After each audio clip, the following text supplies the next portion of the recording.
Tibiakanec bandit.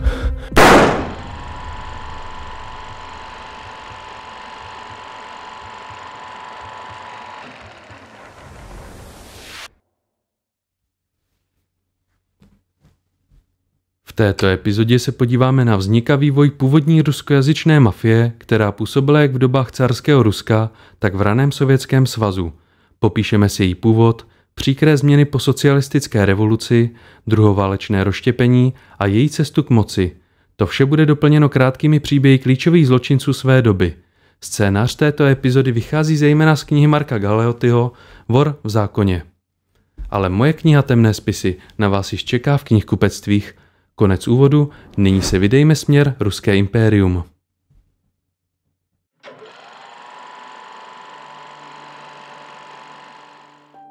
V naší výpravě ke kořenům ruského organizovaného zločinu se musíme vydat hluboko do minulosti.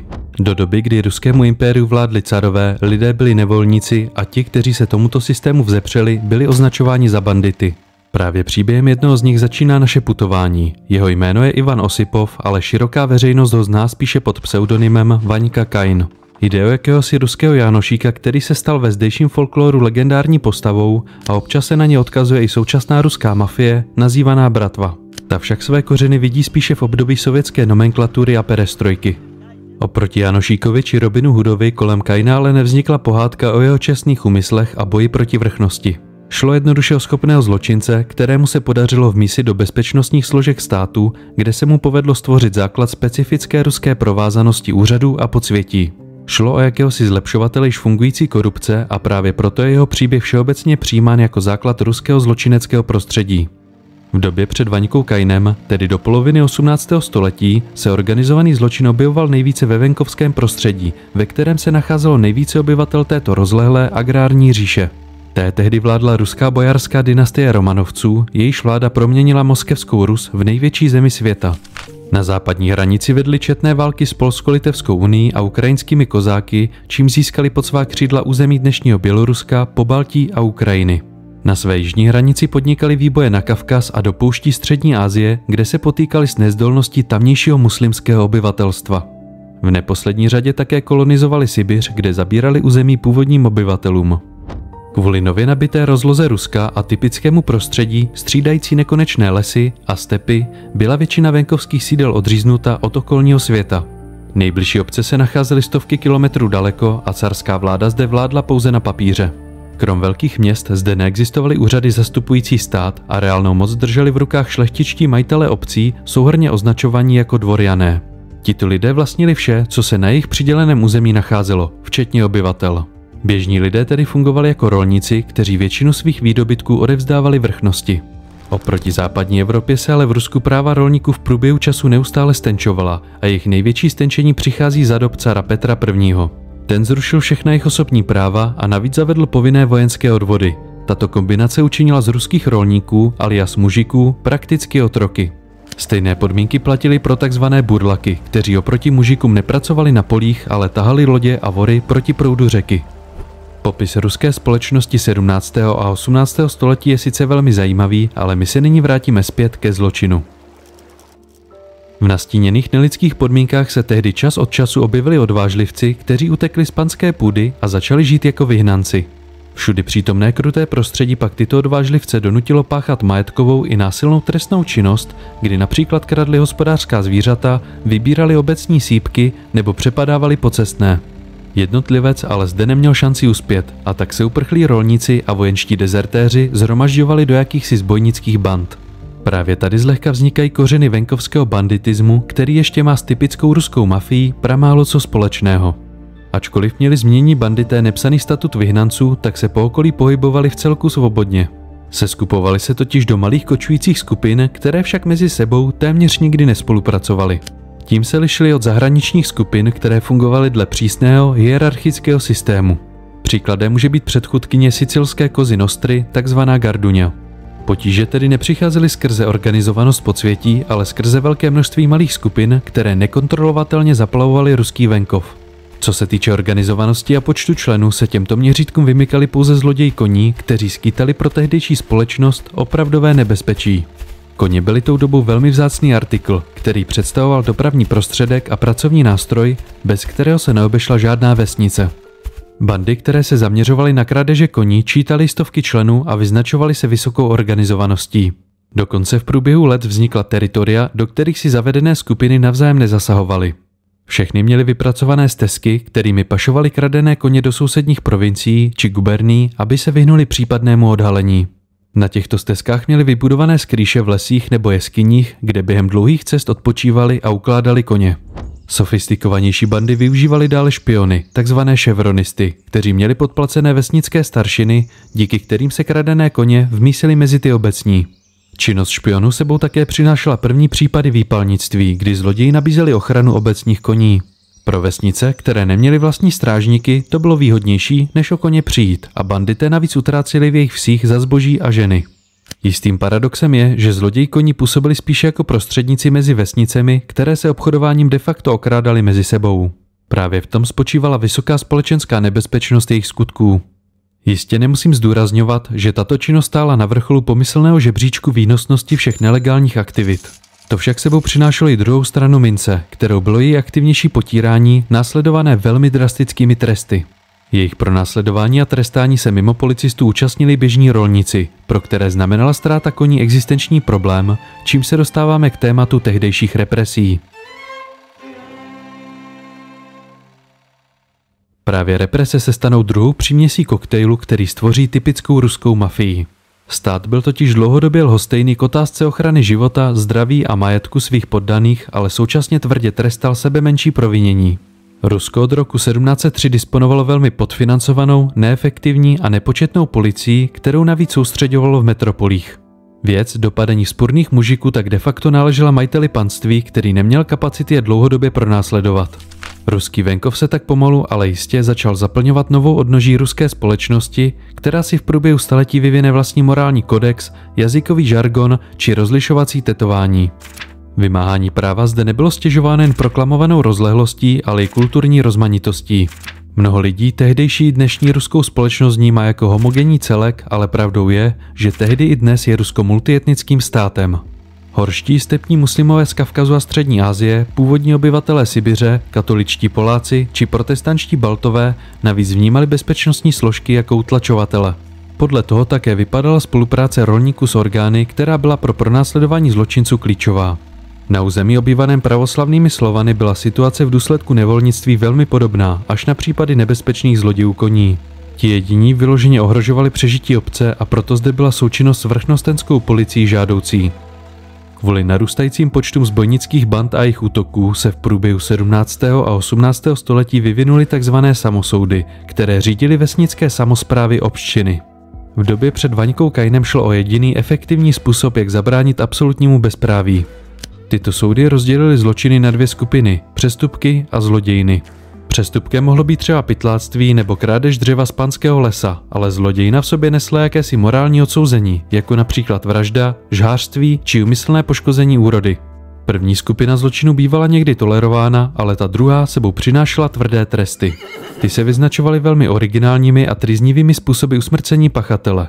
Zlodějům koní bývaly odťaty končetiny, načež byly symbolicky udupáni koňmi.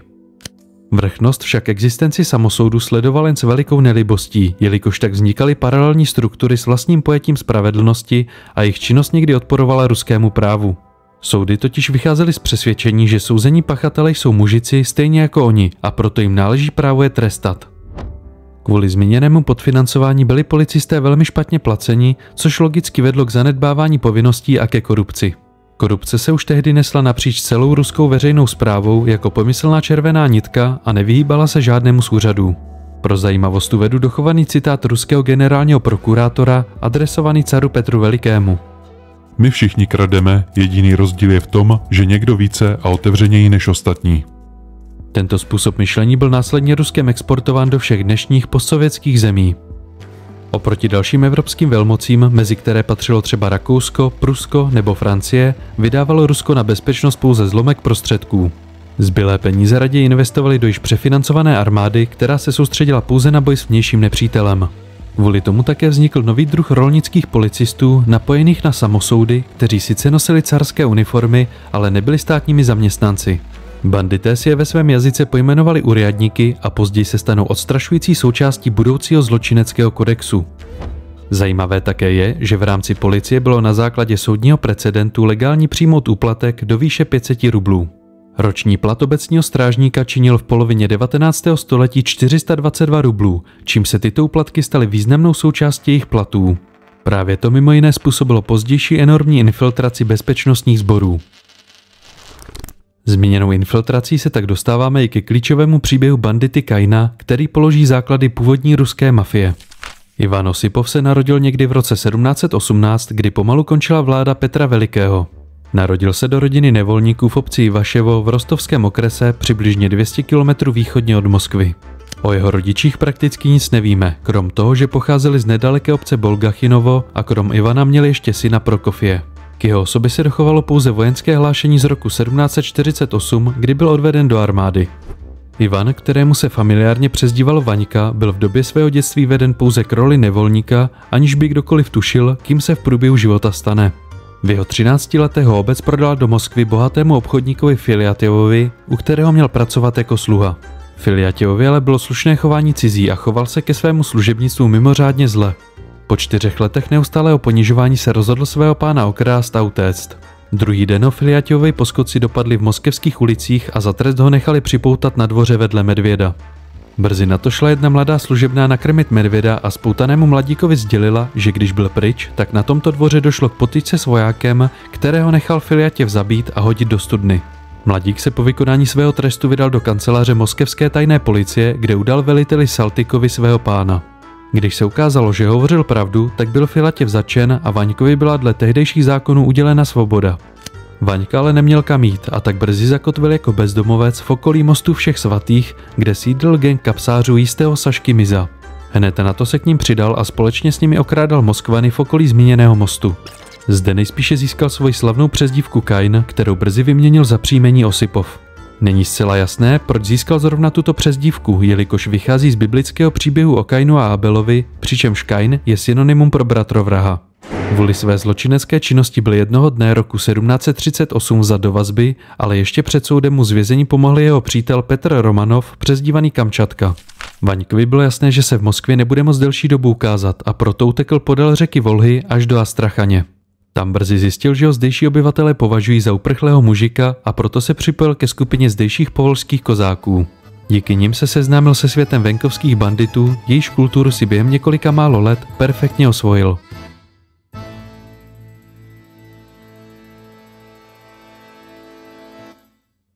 Vaňkův příběh pokračuje v roce 1741, kdy se po 3 letech na venkově poprvé vrátil do Moskvy. Důvodem návratu byla obrovská amnestie nově nastoupivší carevny Alžběty Petrovny. Po rychlém rozkoukání mu však došlo, že vrátit se ke kapsářům a nechat se znovu zatknout není úplně nejlepší nápad a proto se 28. prosince 1741 vydal na úřad kriminální policie. Tam se detektivům představil pod svým skutečným i smyšleným jménem a nabídl jim tehdy nevídanou službu.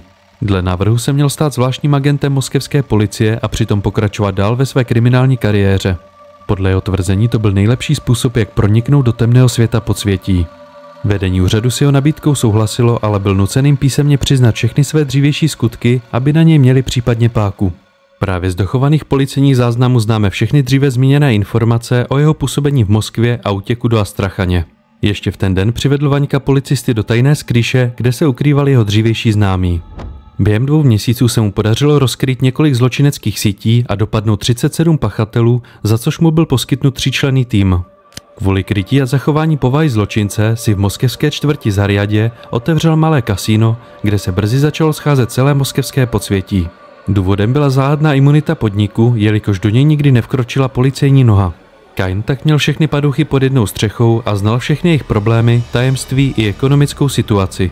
Díky tomu si mohl dovolit je vydírat, požadovat od nich výpalné nebo jim naopak poskytnout prostory kasína pro uskladnění kradeného zboží. Jeho pozice krále moskevského podsvětí byla potvrzena v roce 1744, kdy mu ruský stát udělal zvláštním dekretem absolutní beztrestnost. Vaňka Kain tak byl prvním ruským banditou, kterému se podařilo provázat polosvět s nejvyššími politickými kruhy. Nakonec se obrátili proti svým dřívějším přátelům a v roce 1748 nechal uvěznit Petra Romanova, který mu pomohl utéct z vězení. Soud ho potrestal vyhoštěním do vzdáleného Orenburgu, Kazachstánu.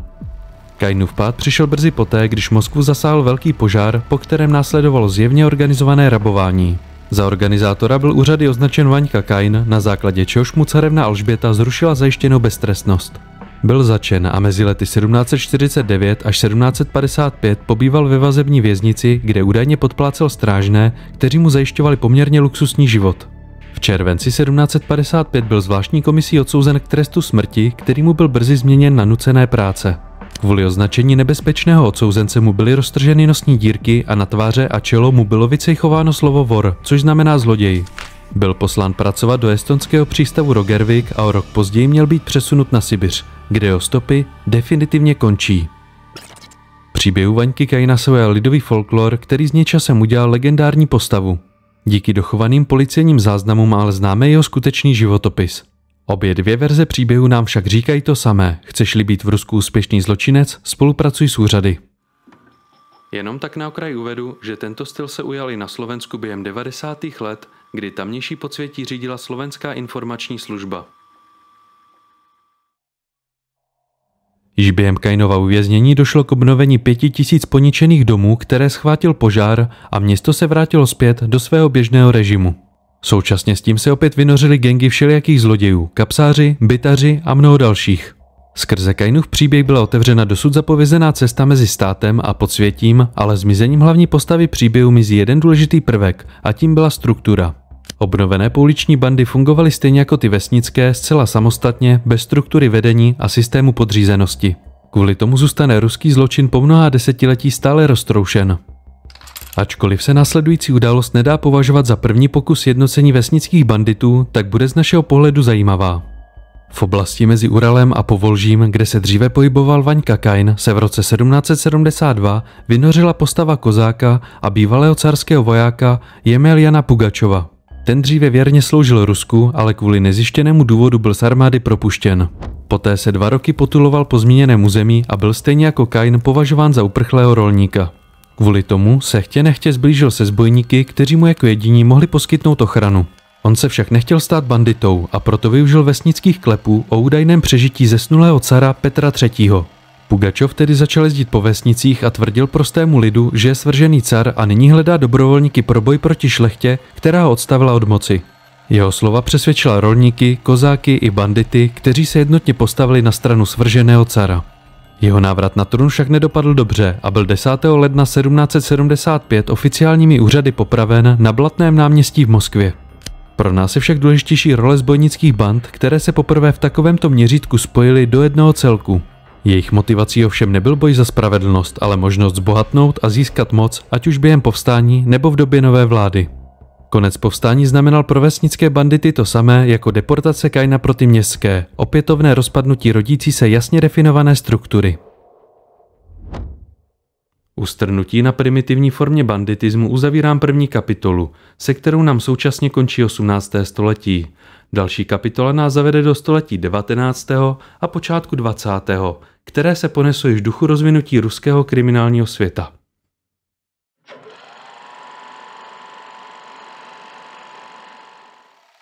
Do druhé kapitoly nám hned z kraje vstoupí vzestup Napoleona Bonaparta, který po sérii několika evropských válek dorazil k ruským západním hranicím. V červnu 1812 započal invazi do Ruska, která se pro něj a jeho vojska stala mrazivou katastrofou. V rámci započnuté invaze je pro náš příběh nejdůležitější zářijové vypálení Moskvy, za kterým stál nejspíše její starosta Fjodor Rostopčin. Ten těsně před evakuací navíc nařídil propuštění všech moskevských vězňů. Požáru padla za oběť mimo jiné chudinská čtvrť Kulišky, nacházející se nedaleko Kremlu, která byla před válkou považována za jedno z nejhorších míst největšího ruského města. Po stažení francouzských vojsk bylo toto místo srovnáno se zemí a v roce 1823 zakoupil zdejší pozemky generálmajor Nikolaj Chytrovo s tím, že zde vybuduje moderní tržiště. Generál ale během výstavby zemřel a na jeho počest byl trh pojmenován Chytrovka. Až do 60. let 19. století tržiště plnilo svůj původní účel, ale v roce 1861 se jeho povaha drasticky mění. V tom roce vyhlásil tehdejší car Alexandr II. Takzvanou rolnickou reformu, kterou zrušil nevolnictví. Ta sebou přinesla zejména volný pohyb obyvatelstva, což podpořilo dosud skomírající urbanizaci a průmyslový rozmach země. Lidé z vesnic, toužící po lepším životě, se doslova nahrnuli do měst, kde obsadili otevřená prostranství. V Moskvě se takovýmto místem stala právě Chytrovka, která si tak zopakovala svůj dřívější úděl. Rychle zde vyrostly levné ubytovny a slamy, prolezlé alkoholem, nemocemi a návykovými látkami, ve kterých se těsnilo přes 10 000 lidí. Přívalem chudého obyvatelstva nebyla zasažena jen Moskva, ale i další velká města, mezi které patřila například ukrajinská Oděsa. Tam se stala obětí židovská čtvrť Moldavanka, ve které navíc bojelo pašeráctví a pirátství. Tato místa byla označována jako díry, přičemž tu Oděskou popsal v roce 1902 Maxim Gorkij ve své hře Na dně. Popis Petrohradské díry se dostal do díla Fjodora Dostojevského. Téměř ve všech stály policejní stanice, které však zůstávaly pro zdejší občany zavřené. V Chytrovce, Moldavance a mnohých dalších čtvrtích se velmi rychle rozšířil nový druh zločinu, který v sobě mísil zkušenosti městských zlodějčků s některými vesnickými zvyky. Právě bída těchto míst tvořila kulturu původního zlodějského světa, který byl v ruštině nazýván Blatný mír. Dodnes není zcela jisté, odkud toto pojmenování pochází, ale mnozí experti předpokládají, že vychází z německojazyčného zločineckého argotu Rotwelsch.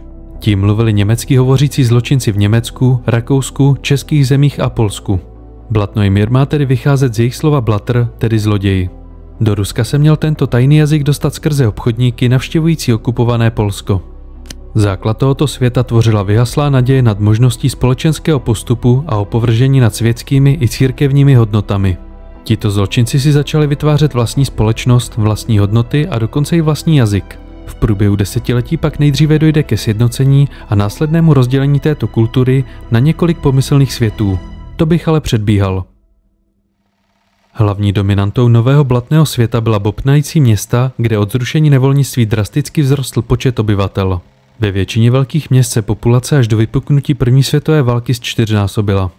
Rusko, které po prohrané krymské válce pocítilo nutnost rychlé industrializace, chtě nechtě z těchto přestěhovaných rolníků stvořilo nekvalifikované dělníky.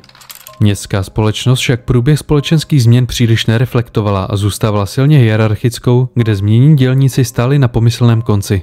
Ti, kteří odmítli se stát pracovními nástroji nově vzniknuvších zaměstnavatelů, neměli příliš na výběr.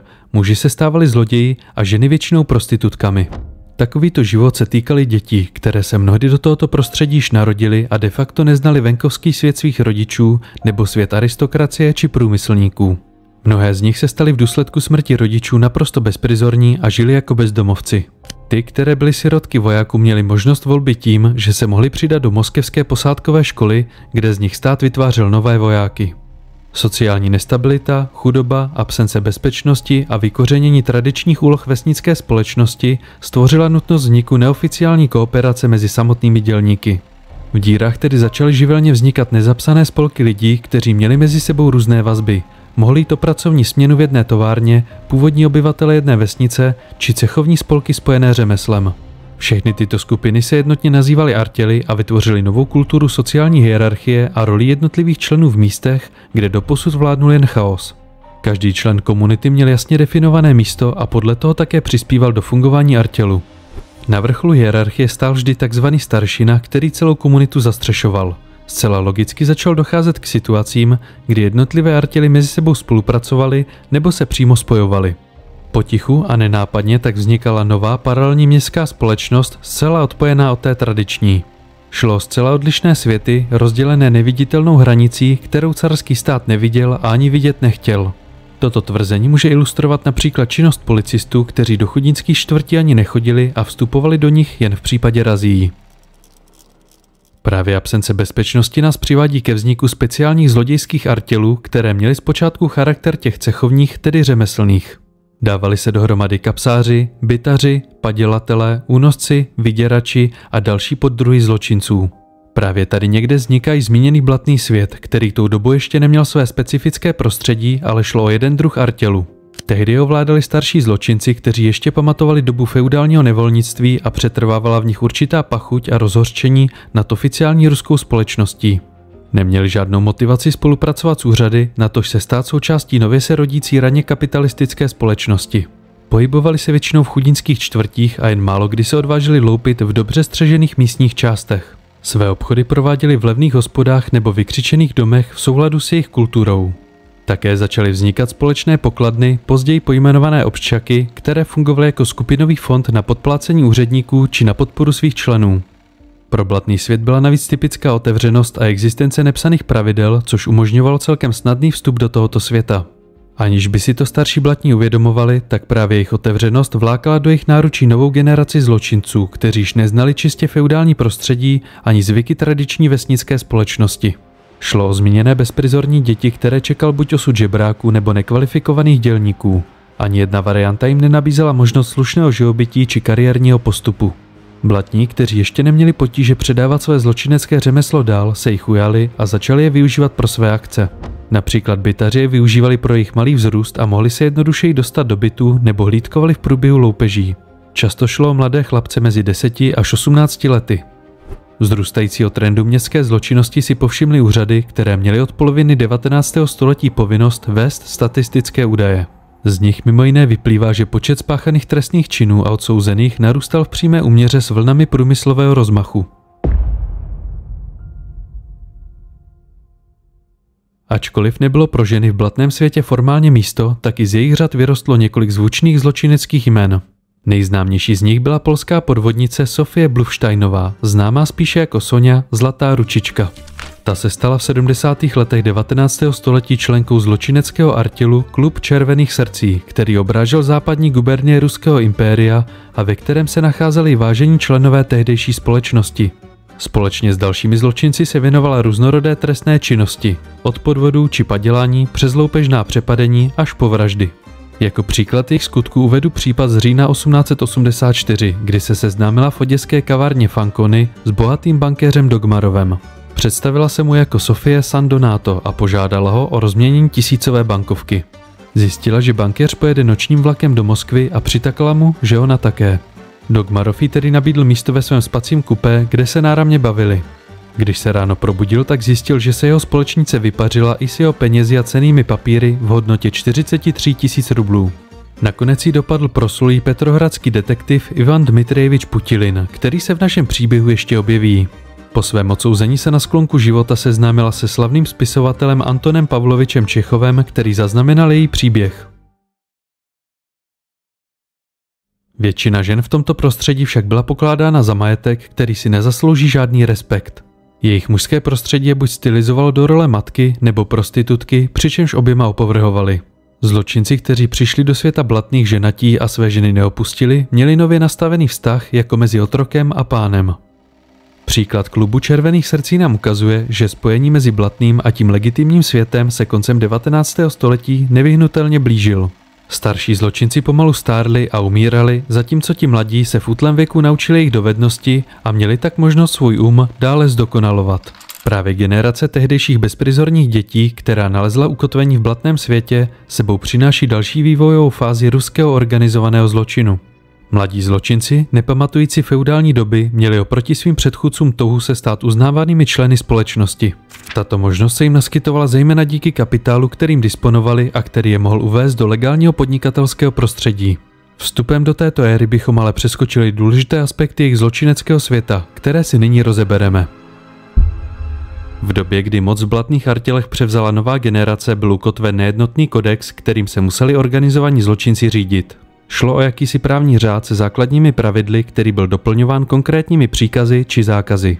To se bavíme o 80. a 90. letech 19. století, kdy měla každá skupina kodex trošku jiný a promítali se do něj tamnější společenské a náboženské zvyky. Obecně však platilo, že dosud otevřený zločinecký svět se uzavřel a pokud chtěl zločinec na daném místě fungovat, tak musel požádat o vstup. I ten ale podléhal určitým iniciacím a pravidlům, což z ní činilo exkluzivní záležitost. Aby se dovnitř nedostali policejní informátoři, tak se za uchazeče museli zaručit alespoň 2 členové, kteří ručili za jeho počestnost. Také musel mít zajištěné učitele z řad organizace, kteří ho budou zpočátku provázet cestou profesionálního zločince. V případě splnění všech podmínek se sešel výkonný kolektivní orgán, zvaný schodka, který pro uchazeče připravil tajemný iniciační rituál, během kterého měl údajně prokázat znalost kodexu a že vystupuje ze světa řízeného vládou do světa řízeného vory. Mimo tomu ještě jeho učitelé museli vymyslet nové jméno, kterým se bude v novém světě identifikovat. Tato přezdívka musela mít vztah k jeho osobě, takže byla například přesmičkou skutečného jména či místa narození nebo odkaz na jeho duševní a fyzické vlastnosti či na řemeslo. Také se objevovalo použití patronyma, tedy převzetí jména svého otce. Vybrání správného jména byl nejspíše poslední moment zločince před opuštěním běžného světa. Když byl zločinec připuštěn, tak se stal takzvaným pacanem, což byla nejnižší pozice. Každý z nich ale měl šanci se po několika letech stát pachanem, což je jakési uznání pro věrného, zkušeného a schopného pacana. Tato pozice nicméně neobsahovala žádné výsadní postavení nebo rozhodovací práva. Nad běžnými zločinci pak v těchto organizacích stála již zmíněná schodka, která mimo jiné rozhodovala o přijetí nových členů. Na vrcholu stál vor, který měl na starosti řízení zločinců ve své oblasti a byl kompetentní jednat s ostatními vory z jiných regionů. Málo kdo si tehdy dovolil krást či loupit na vlastní pěst, jelikož se pak neobával jen policie, ale i zásahů skupiny vorovského světa. Pokud někdo působil v rozporu s kodexem na více místech najednou, tak se museli vorové dohodnout, jelikož ještě neexistoval žádný capo di tutti capi, tedy boss všech bossů. Krom hodností ještě existovaly druhy zločinců, které určovaly pole jejich působnosti. Nejváženějšími členy byli podvodníci a padělatelé, pro jejich činnost bylo třeba mít vysoký intelekt a dávku vychytralosti. Řadili se mezi ně falšovatelé bankovek, cenných papírů či uměleckých děl, manipulanti s trhem cenných papírů nebo obchodníci s falešným zbožím. Ty následovala nejpočetnější kasta kapsářů a drobných zlodějčků, kteří si v průběhu staletí vydobili svůj respekt. Další skupinu tvořili tzv. Ivani, což byli lidé bez větší specializace či schopností, ale byli věrní hierarchickému systému, za což byli ostatními uznáváni. Často byli využíváni jako podpůrná síla nebo jako pomocníci zločinců specialistů. Druhou nejméně uznávanou skupinou byli vrazi, jejichž práce odporovala tradicím všech zainteresovaných kultur. I přesto byli součástí vorovského světa, který by se bez jejich služeb neobešel. Vražda však byla mezi zločinci spíše výjimkou a museli vždy schvalovat vor. Povinností každého jednoho člena, nehledě na hodnost či druh činnosti, bylo zpřetrhat veškeré vazby s rodinou, nemít stálý domov, vystoupit z církve, krom uplácení nespolupracovat se státem a také nikdy nepracovat. Svět voru byl v těchto časech stále rozdroben, což se více či méně projevilo ve všech jeho aspektech, ať už kodexu, tetování či jazykovém argotu, což nás přivádí k dalšímu tématu. Hlavním akcelerátorem vývoje všech částí vorovského světa totiž nebyly ulice, ale vězení, a proto nahlédneme do systému ruských věznic, který byl nazýván katorga. Spíše než o věznice šlo o soustavu pracovních trestaneckých kolonií umístěných na Sibiři či na okraji arktického pásu. Jejich historie sahá až do období před Vaňkou Kainem, kdy je v 17. století založil car Alexej I., který tak ze Sibiře učinil místo trestu a utrpení. Vězni zde byli v průběhu staletí využíváni na těžkou manuální práci v těžařském či dřevospracujícím průmyslu. Taktéž byli využíváni pro práci na velkých státních projektech a pro výstavbu vojenských objektů. V dobách cara však byli bráni jako podpůrná pracovní síla, přičemž tu hlavní stělesňovali běžní civilní dělníci.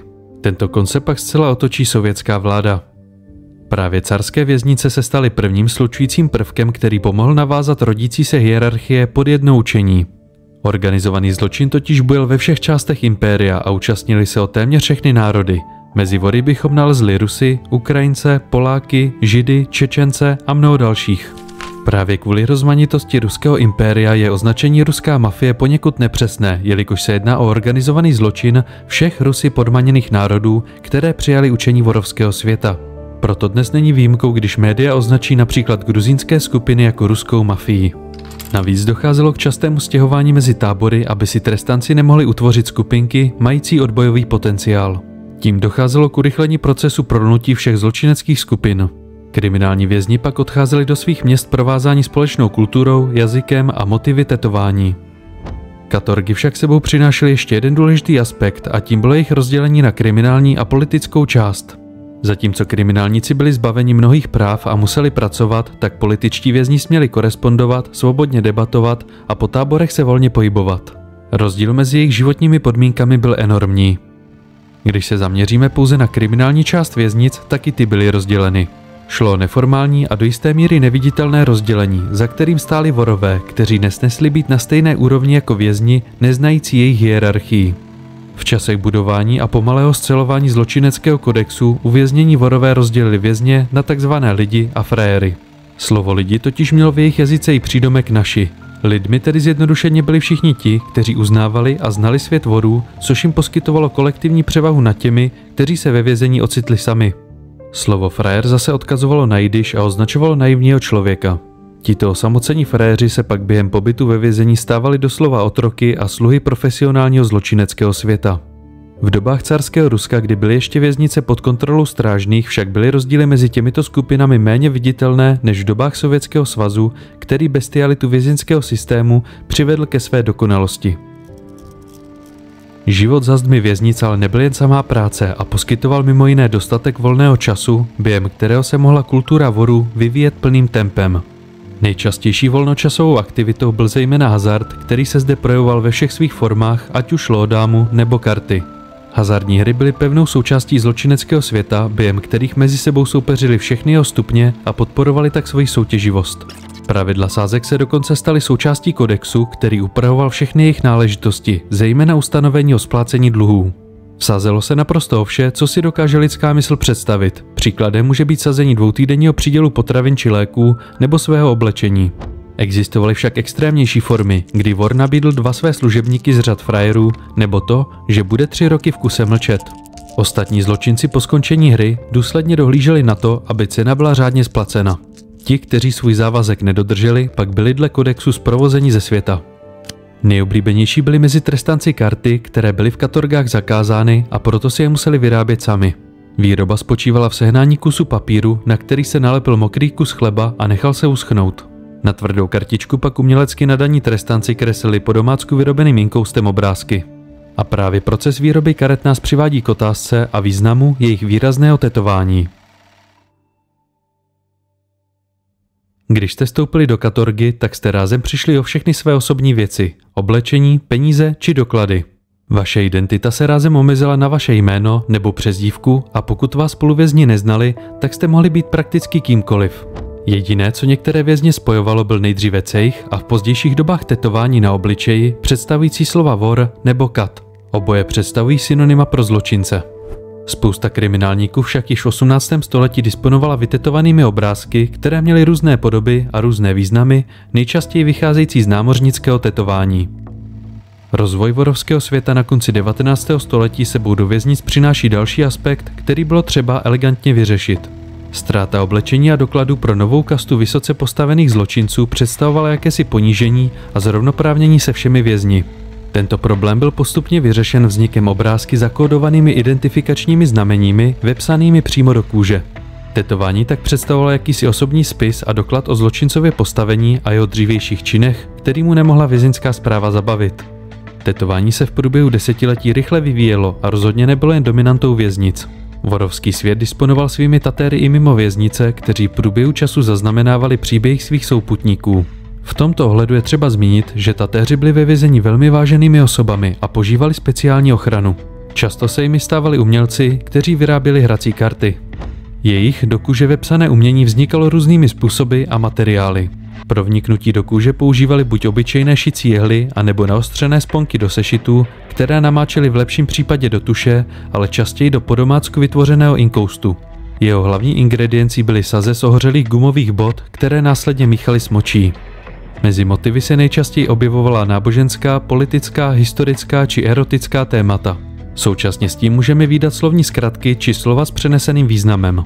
Žádný z obrázků však nebyl pouhou ozdobou, nýbrž v sobě nesl zakódované poselství, které mělo být rozpoznatelné pouze příslušníky zločineckého světa. Samotným motivům se budu věnovat až v další kapitole, kdy budou více vyvinuté a sjednocené.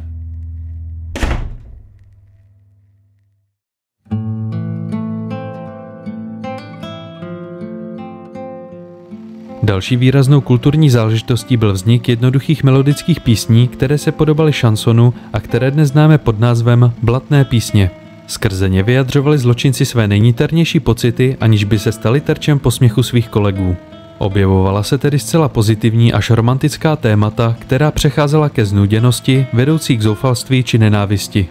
Pokud byste ale chtěli plně porozumět textům původních písní, tak byste museli znát jejich argot, tedy jazyk, kterému dříve rozuměli jen členové vorovského světa. Ten s hudbou souvisí tak, že se od roku 1908 nazývá blatnaja muzika. Dnes je však známý spíše pod svým druhým pojmenováním, a to feňa. Toto pojmenování nás totiž přivádí k jeho původu. Nikdo dodnes přesně neví, odkud se vzal, ale podle všech dostupných informací jeho původ leží mezi ruskými potulnými obchodníky, zvanými ofeni, kteří cestovali do zemí střední Evropy. Tam se již vyskytoval dříve zmíněný zločinecký jazyk Rotwelsch, který podobně jako pozdější Feňa přejímal cizí slova, které komolil, vytvářel vlastní neologismy, ale zároveň zachovával německý slovosled. Nejčastěji čerpal z židovského jidiš, což se projevilo i v ruské variaci. Příkladem může být právě výraz blatr, v Rusku transformovaný na blatnoj, určený pro označení zloděje. Pro smrt se používalo námořnické slovo amba, kapsáři byli širmachy a ranní vloupání do bytu bylo německé Guten Morgen. První písemně zaznamenané případy feni se objeví už v 17. století v Povolží, kde ji používali vesničtí zbojníci a kozáci. Soudobé knihy popisující život Vaňky Kaina v 18. století s konceptem tohoto jazyka již plně pracují, což znamená, že byl tou dobou rozvinutý mezi městskými zločinci. Nejzásadnější krok ve zkoumání tohoto jazyka byl učiněn v roce 1854 na podnět ruského ministerstva vnitra, které se domnívalo, že feně je využívána rakouskými agenty. Pro tuto práci byl vybrán slavný lingvista Vladimír Ivanovič Dal, který vytvořil první ofeňsko-ruský slovník. Největší akcelerátor rozšíření a vývoje jazyka bylo zrušení nevolnictví v roce 1861, kdy nabobtnaly chudinské čtvrti, které jsou považovány za rodiště současné podoby feni. Od druhé poloviny 19. století probíhal výzkum tohoto argotu téměř neustále a velikou měrou se o jeho rozklíčování zasadil mimo jiné Ivan Putilin, který zatknul Sofii Blufsteinovou. Výzkum probíhal jak ze strany akademického prostředí, tak ze strany policie. Jejich společné snažení se spojilo v roce 1912 vznikem první policejní příručky na dekódování zločinecké mluvy. Vývoj jazyka později překonal všechny historické okolnosti, čímž probíhá dodnes. Koncem 19. století se začali tito potetovaní, feňu ovládající, kodex uznávající zločinci stylizovat do rolí gentlemanů, kteří si na základě svých dovedností zakládali úspěšné živnosti a podniky. Zakládali banky, divadla, burzy cenných papírů, kavárny a mnoho dalších firem, ve kterých vyprali své špinavé peníze a zároveň je vynesli na vrchol společenského žebříčku. Jsou zaznamenány případy, kdy tito zločinci dodatečně dosáhli akademického vzdělání. Tehdy už definitivně končil svět původních blatných artělů, které se vlivem zmíněných událostí transformovaly do nového světa zlodějů, nazývaný vorovský mír. Noví pánové podsvětí již nebyli blatní, ale vorové, kteří skrze zmíněnou zasvěcovací hierarchii začali svým podřízeným vládnout pevnou rukou. Tím se utvrzuje koncept šéfů podsvětí, takzvaných vorů v zákoně, kteří se tímto názvem odkazovali na legitimnost svého postavení. V překladu z ruštiny to znamená zloděj dle práva. Jeden aspekt původních blatných ale přeci jenom dodržovali a tím bylo odmítnutí přímé spolupráce s úřady. Obchod, výroba, poskytování služeb či kontakty s aristokracií nebyly problém, spolupráce s policií už ano. Tehdy totiž ještě nepřišel čas oprášení zvyků Vaňky Kaina, které nakonec budou stát za sformováním současné podoby ruské mafie. Pro vznik tohoto fenoménu si budeme muset počkat až do 40. let 20. století. Zajímavý je také tehdejší pohled městských vorů na dosud přežívající kulturu vesnických banditů. Ti v drtivé většině případů nepatřili do jejich světa, přičemž nejvíce opovrhovali zloději koní, jejichž řemeslo považovali za nemorální. Vesnický banditismus byl však na ústupu a brzy jej čekal faktický konec, který strhne do zapomnění i jejich někdejší krále, zloděje koní. Nyní ale zpět do měst. V tomto období se hlavními centry ruského zločinu stávají města Oděsa, přezdívaná Meka, a Rostov na Donu, přezdívaný město vrahů. Všichni vorové, kteří začátkem 20. století dosáhli vysokého společenského postavení, se ale svých nelegálních aktivit nezřekli a i nadále paralelně působili v podsvětí. Zřejmě nejvýraznější osobou zmíněných zločineckých gentlemanů na přelomu století byl Mojsej Vinický, známý pod přezdívkou Myška Japončík. Tu získal buď kvůli svým netypicky tvarovaným očím, nebo proklamovanou inspirací zločineckými gangy z Nagasaki. Vinický pocházel z oděské Moldavanky a velmi rychle se vyšplhal na vrchol zdejšího vorovského světa, kde získal označení Král Moldavanky. Jeho síla spočívala ve vytvoření duálního biznisu, kdy ovládal všechen zločin v chudinských čtvrtích a nesčetný počet prosperujících firem v bohatých čtvrtích. Poté se pokusil tyto dvě části spojit, což ho přivedlo do vězení. Byl proslulý nošením krémového obleku s kravatou doplněný slaměným kloboukem. Pohyboval se téměř výhradně na těch nejexponovanějších místech a setkával se s bohatými obchodníky a mocnými úředníky.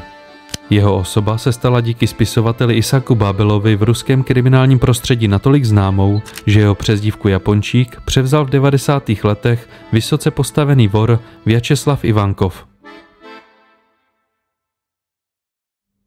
Předposlední fází této kapitoly je vývoj na počátku 20. století, které přináší hospodářskou krizi, prohranou válku s Japonskem, první revoluci a s tím související postupnou politizaci zločineckého prostředí.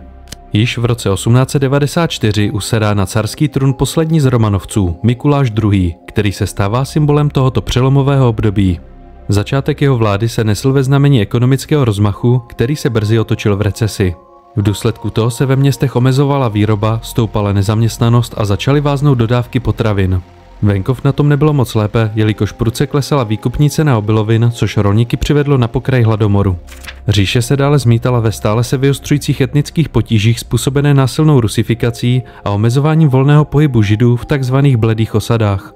Do toho se mezi lety 1904 a 1905 přidává prohraná válka s Japonskem, která oslabila ruský vliv na Dálném východě a vnitrostátní a mezinárodní postavení cara. Všechny popisované problémy se pak projevily násilným potlačením poklidné demonstrace, takzvanou krvavou nedělí a 2 roky trvající revolucí. Cílem nepokojů byla přeměna Ruska v konstituční monarchii a zavedení občanských práv pro poddané. Moskvanům po revoluci nepomohlo ani jmenování nového ředitele moskevské policie Anatolie Reinbota, jehož práce se vyznačovala agresivní korupcí. Hned po usednutí do funkce požadoval za každý úkon přemrštěné úplatky, k čemuž nepřímo vybízel i své podřízené. Při vymáhání svých požadavků se neštítil vydírání a zastrašování. Reinbotovi se tak v roce 1908 podařilo za své činy dostat před soud, a to navíc v zemi, kde byla korupce oficiálně i neoficiálně tolerována. Odsouzení policejního ředitele byl jen další hřebíček do rakve carského státu. Ještě než se dostaneme k poslední ráně, která ukončí život ruského samoděržaví, tak se podíváme na vznik jedné celosvětově známé skupiny, kterou budou vorové označovat za svoji konkurenci a skutečnou sovětskou mafii, její komunistická strana Sovětského svazu. Do zmíněné revoluce mezi lety 1905 až 1907 se krom dělníků a rolníků aktivně zapojovaly národně osvobozenecká uskupení, rychle vytvořené kvazistáty a politické strany. Jednou z nich byla ruská sociálně demokratická dělnická strana, která byla již 2 roky rozštěpená na bolševiky a menševiky. Právě křídlo radikálních bolševiků pod vedením Vladimíra Iljiče Lenina sebou přináší do politiky mohutný rozvoj politického banditismu, který svojí organizací připomínal vorovský svět. I oni používali vlastní terminologii, kde loupežné přepadení nebylo loupeží, ale vyvlastňováním. V Rusku se tedy objevily další zločinecké skupiny, které však byly oproti vorům lépe organizováni, jelikož je zastřešovala bolševická strana. Zřejmě nejproslulejší zločineckou bandou byla tzv. Kavkazská klika, která sídlila v azerbajdžánském Baku. Ta shromažďovala ideově naladěné jedince s gruzínskými, arménskými a azerbajdžánskými zločinci, kteří organizovali a prováděli trestné činy všeho druhu. Mezi jejich aktivity můžeme započítat vloupání, loupežná přepadení, falšování, pašování, vydírání či únosy. Zřejmě nejznámější akcí této skupiny se stala neúspěšná bankovní loupež Tbilisi v roce 1907, při které zahynulo 40 lidí. Rudí bandité tehdy ukradli neuvěřitelných 341 000 rublů, které však nemohla strana použít, jelikož policie zveřejnila sériová čísla odcizených bankovek. Právě tato skupina v sobě soustřeďovala známá komunistická jména jako Simonter Petrosjan, přezdívaný Kamo, Grigori Orjonikidze, přezdívaný Sergio, nebo Josif Džugašvili, přezdívaný Koba, později znám jako Stalin. V té době navíc řádili v Černém moři piráti, kteří přepadávali osamocené lodě. Vůdce menševiku Julij Martov tvrdil, že útoky mají na svědomí bolševici, což se mu však nikdy nepodařilo úředně prokázat. Zajímavé je, že bolševičtí banditi se pokoušeli přetáhnout na svoji stranu nemalé počty úspěšných vorů, mezi které se řadí například Miška Japončík. Ten se po amnestii v roce 1917 vrátil do Oděsy, kterou tehdy obsadila rakouská a německá vojska. Obnovení zločinecké skupiny mu však později překazili bolševici, kteří mu na oplátku nabídli vybudování vlastní vojenské jednotky Rudé armády. Japončík tak posloužil k přelití oděských zločinců pod dohled strany, načež ho jeho nadřízení soudruzi zavraždili. Právě dříve zmíněné skutky těchto skupin v rané fázi komunistické strany zapříčinili specifický pohled ruskojazyčných zločinců na tuto organizaci. V době, kdy na ruském území řádili jak vorové, tak bolševici, dosáhlo napětí v Evropě svého maxima. To vyvrcholilo sarajevským atentátem v červnu 1914, kdy bosensko-srbský nacionalista Gavrilo Princip zastřelil rakouského následníka trůnu. Reakcí bylo vyhlášení války Srbsku ze strany Rakouska-Uherska, které rozpoutalo řetězec mluvených spojenectví vedoucích k první světové válce.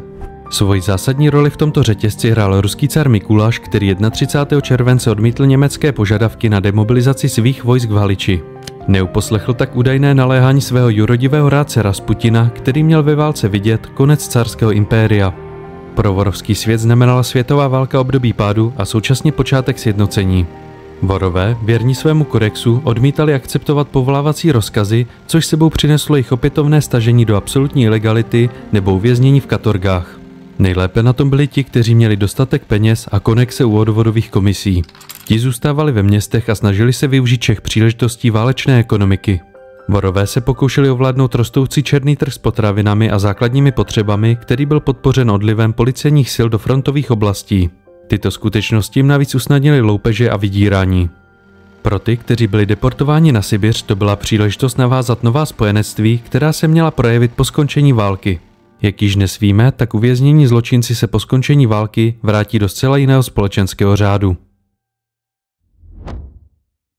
Bitvami první světové války ukončují kapitolu, ve které jsme si probrali vznik, přerod a specifika původního blatného světa.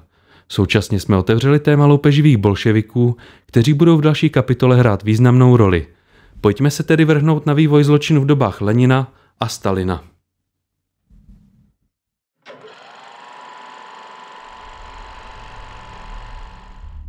První světová válka způsobila v Rusku podobnou situaci, jaká byla v roce 1905 během tzv. Ruské revoluce.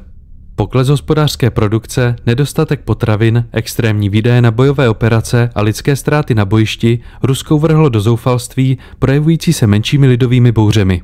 Ta hlavní přichází koncem února 1917, kdy lidé stáli v petrohradských ulicích fronty na chleba. Pokus policistů tyto fronty rozehnat se brzy proměnil v první ruskou revoluci, označovanou jako únorová revoluce. Té se chopili umírnění menševici, kteří založili vlastní výkonné orgány a donutili abdikovat cara Mikuláše. Ten předal carský trůn svému bratru Michailovi, který se jej vzdal, a veškerá moc padla do rukou prozatímní vládě s Alexandrem Kerenským v čele. Během jeho vlády se po Rusku proháněl nespočet ozbrojených dezertérů, kteří si buď vytvářeli vlastní zločinecké gangy, nebo se přidávali k vorům. Vláda chaosu se nevyhnula ani věznicím, které byly v důsledku špatného financování dalším ohniskem nepokojů. Předseda prozatímního výboru Kerenský tedy 9. března vyhlásil obrovskou amnestii pro politické i kriminální vězně a o 5 dní později všeobecnou vojenskou amnestii. Z uprchlých vojáků se najednou stali bezúhonní občané a většina vorů se ocitla na svobodě. Nutno připomenout, že Rusko se tou dobou stále nacházelo ve válce s Rakouskem, Německem a Osmanskou říší. Kriminalita tou dobou dosáhla dosud nevídaných hodnot, kterou navíc podpořilo zrušení oddělení pro ochranu pořádku a veřejné bezpečnosti a současně státního četnictva. Ulice měst ovládly zločinecké skupiny, které za úplatu poskytovaly ochranu a současně rabovaly místa, která se jim nepodvolila. Zasažena nebyla jen velká města, ale i venkov, kde se obnovila dočasně zaniklá tradice samosoudů, vynášející velmi kruté rozsudky. V září 1917 prozatímní vláda transformovala carskou říši v republiku, která nás dělí jen krůček od druhé, té zásadní revoluce. Jen dál rudí námořníci, přiložte pušky k líci, ať zařmí revoluce hlas. Hlavním tématem roku 1917 bylo vystoupení z války, což se kerenského menševikům nepodařilo. Jejich konkurenti bolševici, kteří získávali pod heslem mír, chléb, půda, čím dál tím větší podporu obyvatelstva, provedli v říjnu státní převrat, známý jako Velká říjnová socialistická revoluce. Ten podpořili nově vzniklé rudé gardy spojující rozlícené vojáky, dělníky a rolníky. Lenin věděl, že aby se udržel u moci, tak musí vyhovět požadavkům svých přívrženců a utnout chaos, ve kterém mohlo vzniknout další ohnisko odporu. 20. prosince 1917 tedy zakládá novou tajnou policii Čeka a milici a 3. března 1918 uzavírá nevýhodnou mírovou smlouvu v Brestu-Litevském. V důsledku toho se do zmíněného chaosu přidávají českoslovenští legionáři, přesunující se po celé šíři Sibiře. Tyto kroky však de facto nepřinesly mír, ale vyvolaly nezvykle brutální a nepřehledné střety s monarchisty, demokraty, anarchisty či nacionalisty, které vešly do dějin pod označením Ruská občanská válka.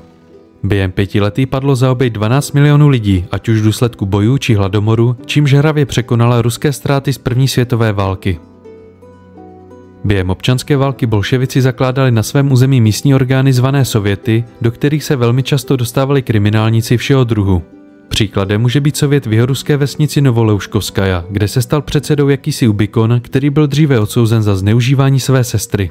Jeho zástupcem se stal bývalý vedoucí vesnické zločinecké bandy a dalšími členy sovětu jeho kumpáni. Nové sovětské moci podlehli někteří vodové, jako například Miška Japončík, kteří však v tomto systému velmi rychle přicházeli o život. V důsledku válečných hladomorů, rozvoje automobilismu a mechanizace zemědělství počátkem 20. století definitivně končí řemeslo zlodějů koní. Zbylý vesnický banditismus tou dobou naopak rozkvétal a jeho rozsah neznal hranic. Lokální hladomory či epidemie španělské chřipky dali na konci občanské války do pohybu miliony lidí, kteří se usazovali v lépe zajištěných oblastech. Jejich bezmocnosti využívala ku příkladu banda psychotického vraha Michaila Osipova alias Tlustého Myšky. Ten si na Sibiři vyhlížel osamocené chudáky přicházející do jiných vesnic, které následně přepadával a vraždil. Jeho modus operandi bylo svázání oběti a její následné ubytí speciální lopatkou vyrobenou z naostřeného lodního šroubu. Po jeho zatčení v roce 1923 mu bylo prokázáno 78 vražd, za což byl popraven. Podobně řádila dvojice Vasilij Kotov a Grigorij Morozov, která se dostala na svobodu v době kerenského amnestie. Po několik let se soustředili na přepadávání osamocených hospodářských usedlostí v Kurské oblasti, jejíž obyvatelé vraždili svými sekerami. Nikdo jejich zločiny příliš neřešil, dokud je v roce 1922 nenapadlo vtrhnout do Moskvy a vraždit lidi na ulicích. Kvůli tomu se na ně zaměřila milice, která je o rok později dopadla a popravila. Zločin tehdy bujeli ve městech a nevyhnul se ani nejvyšším představitelům sovětského Ruska. Proslulý moskevský zločinec a recidivista Jakov Kuzněcov si v ulicích koncem roku 1918 vyhlédl často projíždějící Rolls-Royce a hodlal jeho bohatého majitele okrást. Sobě a několika svým kumpánům pořídil policejní uniformy a 6. ledna 1919 luxusní vozidlo zastavili.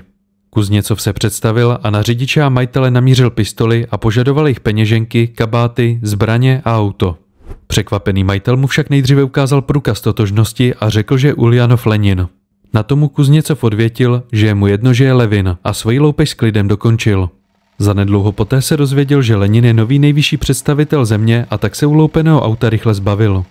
Kuzněcov byl za svůj prohřešek intenzivně naháněn milicí, která ho zabila při pouliční přestřelce v červenci 1920.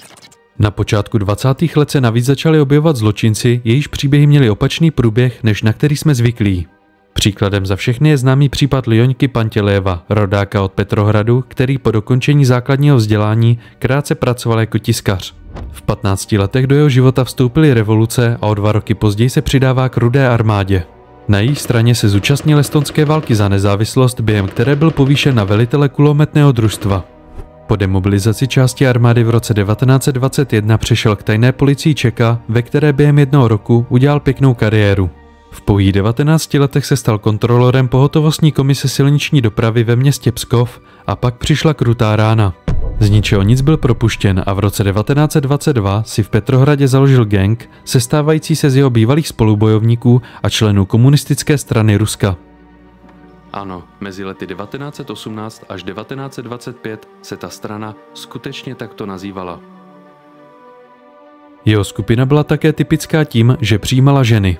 Hned po svém založení se dopustili série loupežných přepadení a během přestřelky dokonce zastřelili funkcionáře petrohradské milice. V září 1922 byl však Ljoňka zadržen a odsouzen k trestu smrti. Podařilo se mu utéct z vězení a obnovil svoji loupežnou sérii, při které nově vraždili své oběti. 13. února 1923 na něj policisté udělali léčku tím, že ho vylákali do bytu jeho kamarádky prostitutky. Tam ho během hraní na kytaru střelil do hlavy policista Ivan Buško, který tak na sebe upozornil a udělal obrovskou kariéru. Zemřel společně se Sovětským svazem v roce 1991. Soudobé dokumenty ukazují, že v raných sovětských dobách vzrostla míra městského zločinu až 15krát oproti předchozím obdobím. Kvůli rozmachu primitivního banditismu tvořily ve 20. letech vorovské struktury a jejich aktivity pouhý zlomek zločineckého světa a bylo jasné, že éra gentlemanů prorůstajících do běžné společnosti skončila. Lenin však svými tezemi zločincům nejspíše nevědomky poskytoval novou příležitost, kterou si jen málo kdo uvědomoval. Tvrdil totiž, že bohatí lidé a zločinci jsou ve skutečnosti oběťmi dřívějšího systému a že zločinci jsou součástí proletariátu. A to i přesto, že za současných podmínek považuje za nepřátele socialismu. Tradiční zločinci vnímali nové socialistické pořádky dosti negativně, jelikož si nové státníky, objevující se na předních stránkách novin, pamatovali zejména jako bandity. Rok 1922, kdy Pantělejev řádil v ulicích bývalého hlavního města, přináší konec tzv. Sovětského Ruska.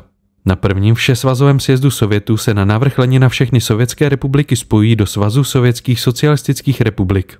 Zde se poprvé utkal s Josifem Stalinem, který navrhoval, aby všechny ostatní země pojala Ruská sovětská federativní socialistická republika. Války, hladomor, epidemie a zhroucení carského státu v nově sjednocené zemi odstartovalo fenomén tzv. Bezprizorníků, což byly opuštěné děti bez domova. Společně se zločinci zaplavili ruská města, o čem svědčí statistika z roku 1917, kdy jejich počet dosahoval 1,5 milionu. Ve 20. letech jejich počty drasticky narostly. Po 50 letech se nám tedy zopakoval scénář ze 70. let 19. století, kdy se ve městech rozšířily bezprizorní děti dělníků z chudinských čtvrtí. Tyto děti změnily tvář blatných artělů a nasměřovaly jejich svět do systému vorovského světa. Podobný scénář nyní čekal zločinecký svět zaplavený neorganizovaným banditismem. Stejně jako jejich předchůdci, kteří si nepamatovali svět nevolnictví, si tyto děti příliš nepamatovali svět carského samoděržaví. Většinu svého života prožili pod rudým praporem, což jim dávalo výhodu, jelikož se nemuseli aklimatizovat na nové podmínky. Právě oni se stanou prvními čistě sovětskými vory. Seskupovali se do skupin o 10, 20 nebo 30 členech a dopouštěli se zločinů všeho druhu, od drobných krádeží až po vraždy. Stát si však tentokrát závažnost problému uvědomoval, ale nedokázal ho adekvátně vyřešit. Případy kriminality nezletilých tehdy dosahovaly takových čísel, že musely vzniknout speciální dětské věznice. Díky zprávě belgického konzula v Rostovu víme, že jeden takový tábor Persianovka ovládli na týden mladíci vyzbrojení noži a střelnými zbraněmi. Kvůli jejich agresivitě musela vzpouru přijet potlačit Rudá armáda. Prožitky ze svého bezútěšného života bezprizorníci často otupovali alkoholem a návykovými látkami. Chaotický život na ulici v nich logicky vytvořil touhu zapadnout do společnosti, kde by měli možnost profesně i jinak vyrůst. Věděli, že brány běžné společnosti jsou pro ně uzavřeny a proto obrátili svůj zrak ke světu profesionálních zločinců. Brzy na to bylo možné na jejich tělech spatřit typická modře zabarvená tetování a z jejich úst vycházela feňa. Někteří se pokoušeli fenomén vorovského světa pouze napodobit, ale mnozí z nich se do těchto struktur skutečně dostali. Co se týče feni, tak tito mladíci přispěli k jejímu rozšíření o mnoho nových slov. Dokazují to práce tehdejších lingvistů, kteří v té době navíc poukazovali na obecnou vulgarizaci řeči způsobenou likvidací třídy ruských intelektuálů. V časech sjednocení sovětských zemí, mladých delikventů a smrti Ljoňky Pantělejeva již probíhal plán dočasné obnovy soukromého podnikání, nazývaný Nová ekonomická politika. Získal tak zkrátku NEP a noví drobní podnikatelé se nazývali NEPmani. Byl vyhlášen v roce 1921 Leninem, který si částečně uvědomil nereálnost přechodu na centrálně plánovanou ekonomiku. A právě nově vzniklí podnikatelé se stávali častými oběťmi přepadení, vydírání a dalších trestných činů. NEPu však využívali všelijací podvodníci, kteří si zakládali živnosti, ale provozovali nelegální aktivity a neplatili daně. Zde se nám navíc toto téma prolíná s bezprizorníky, z jejichž řad vyrostl druh kriminálníků, kteří byli později pejorativně označováni jako žigani neboli zbičovaní. Šlo o podnikající mladíky zaměřující se na systematické okrádání jiných podnikatelů. Velmi brzy si začali vytvářet vlastní struktury inspirované vorovským světem, čím se automaticky stali jejich konkurenty. Jejich život se vyznačoval přepichem a pasovali se do role antikomunistů, i když jimi ve skutečnosti nebyli. Naproti tomu stáli původní vorové, kteří se snažili své zločinecké aktivity nepolitizovat a stát pevně mimo zavedenou společnost. Ve vztahu k žiganům byli označováni jako urky. Mezi těmito skupinami pak proběhne první vězeňská válka, která si vyžádá mnoho obětí. I přes všechny průvodní negativní jevy byla nová ekonomická politika velice přínosná a pomohla nastartovat sovětskou ekonomiku. Z jejich výdobytků pak bude centrálně plánovaný Sovětský svaz čerpat po mnohá desetiletí. Příklad NEPmanů nám tak mimo jiné ukazuje, že v ruském světě jsou ekonomicky úspěšní lidé po staletí vnímáni spíše jako kasičky zločineckých skupin, ať už politických nebo čistě kriminálních. Již zmíněný rok 1922 byl přelomový i v oblasti trestního práva, jelikož došlo k výrazné reformě trestního zákoníku. Ta se vyznačovala rozšířením výčtu politických zločinů a zpřísněním trestů. Nejdůležitějším bodem bylo zavedení paragrafu 49, který je známý pod svým lidovým označením -6. Jeho původní znění zní takto. Osoby uznané soudem za společensky nebezpečné v souvislosti s jejich trestnou činností mohou být rozhodnutím soudu zbaveny práva pobývat v určitých lokalitách na dobu nejvýše 3 let. Původně šlo o ustanovení o zákazu pobytu v 6 největších městech, ale následné úpravy a další právní předpisy z něj učinili mocnou zbraň. Pokud soud uznal osobu za společensky nebezpečnou podle tohoto paragrafu, tak pozbýval jakýchkoliv práv a stát si s ním mohl dělat, co chtěl. Toto označení si člověk mohl vysloužit stykem s podsvětím, drobnou krádeží, dopravním přestupkem nebo pozdním příchodem do práce. Jednoduše se dal kombinovat s jakýmkoliv prohřeškem. V souvislosti s tím si bude většina pozdějších obyvatel Gulagu říkat 49. A právě legislativa nás příběhu posouvá dále. 26. května 1922 Lenina postihla první mrtvice, která jej postihla i po psychické stránce, ale i přesto zůstával hlavou státu. Vladimír Lenin byl představitelem vnitrostranické inteligence a proto se obával rostoucího vlivu lidového komisaře a gruzínského bandity Stalina. To dokládá jeho veřejná závěť, ve které před ním všechny varoval. Stalin se však stal generálním tajemníkem strany a začal upevňovat svoji moc. Faktickým vůdcem se stal až v roce 1927, kdy se mu podařilo ze strany vyhnat většinu svých odpůrců. Do sféry absolutní moci se pak dostal v roce 1937 během tzv. Velké čistky. Pro náš příběh je nejdůležitější jeho odlišný přístup k ekonomicko-politickým otázkám. Zatímco Lenin dělal racionální ústupky, tak Stalin nařídil násilnou kolektivizaci zemědělství, přesuny obyvatelstva, zrušení živnostenského podnikání a zahájení megalomanských projektů. Mezi nejznámější stavby patří Bělomorský kanál, 7 sester, moskevské metro nebo Palác Sovětů.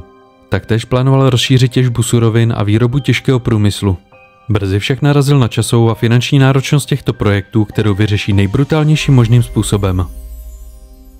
Sovětský stát hned po říjnové revoluci převzal kontrolu nad vyprázdněnými katorgami, které už v dubnu 1919 začal rozšiřovat a postupně naplňovat.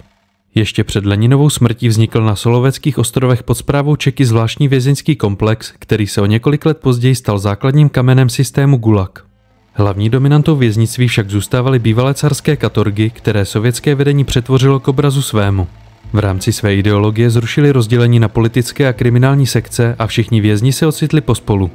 Věznice se však začínaly rychle plnit bývalými armádními důstojníky, aristokraty a průmyslníky, kteří neměli šanci se kriminálním vězňům ubránit.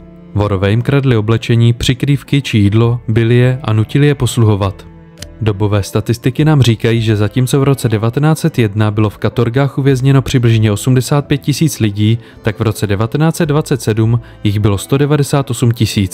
V době vzniku systému Gulag se ve věznicích nacházelo 5 milionů lidí. To bych ale předbíhal. Do věznice během 20. let také začali dostávat změnění žigani, kterými členové vorovského světa opovrhovali.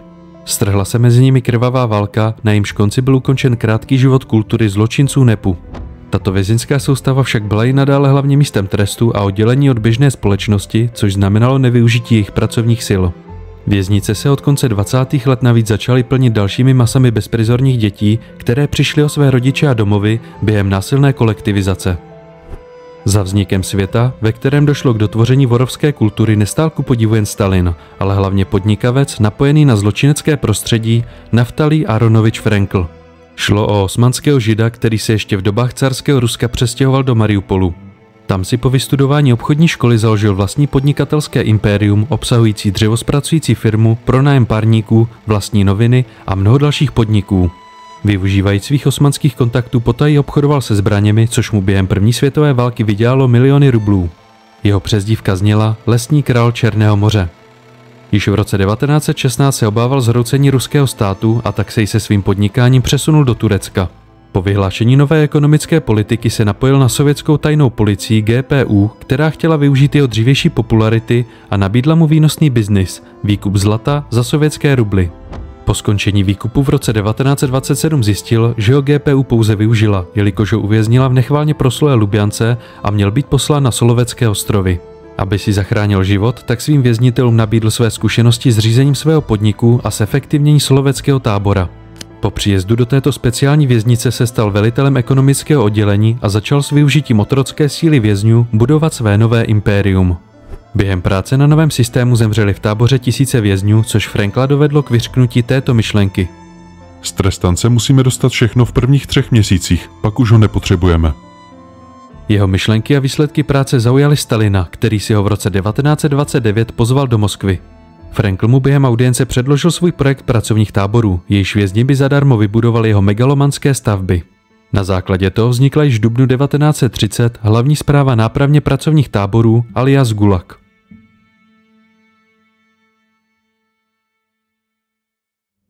Po vzniku nových pracovních táborů byla většina vězňů katorg přesunuta do gulagů a trestní zákon byl doplněn paragrafem 58 o kontrarevolučních činech. Celý Sovětský svaz zachvátila vlna nesmyslných a vykonstruovaných zatýkání, jejich cílem se stali povětšinou zcela obyčejní lidé. Po odvozu do táboru se z nich nestali vězni, ale otroci, jejichž cílem bylo vybudovat Stalinovy megaprojekty a sloužit svým novým pánům z vorovského světa. Franklovy plány totiž počítali s využitím kriminálníků jako neoficiálních pánů gulagů, které navíc nemuseli platit. Stačilo jim přislíbit drobné výhody a moc nad ostatními a jak již víme, tak zločinci byli dle sovětské státní doktríny třídou příbuznou dělnictvu. Drtivou většinu práce měli vykonat 49 a 58. Spisovatel Alexander Solženicin popsal gulagy jako téměř neviditelný soběstačný stát ve státě s vlastní hierarchií.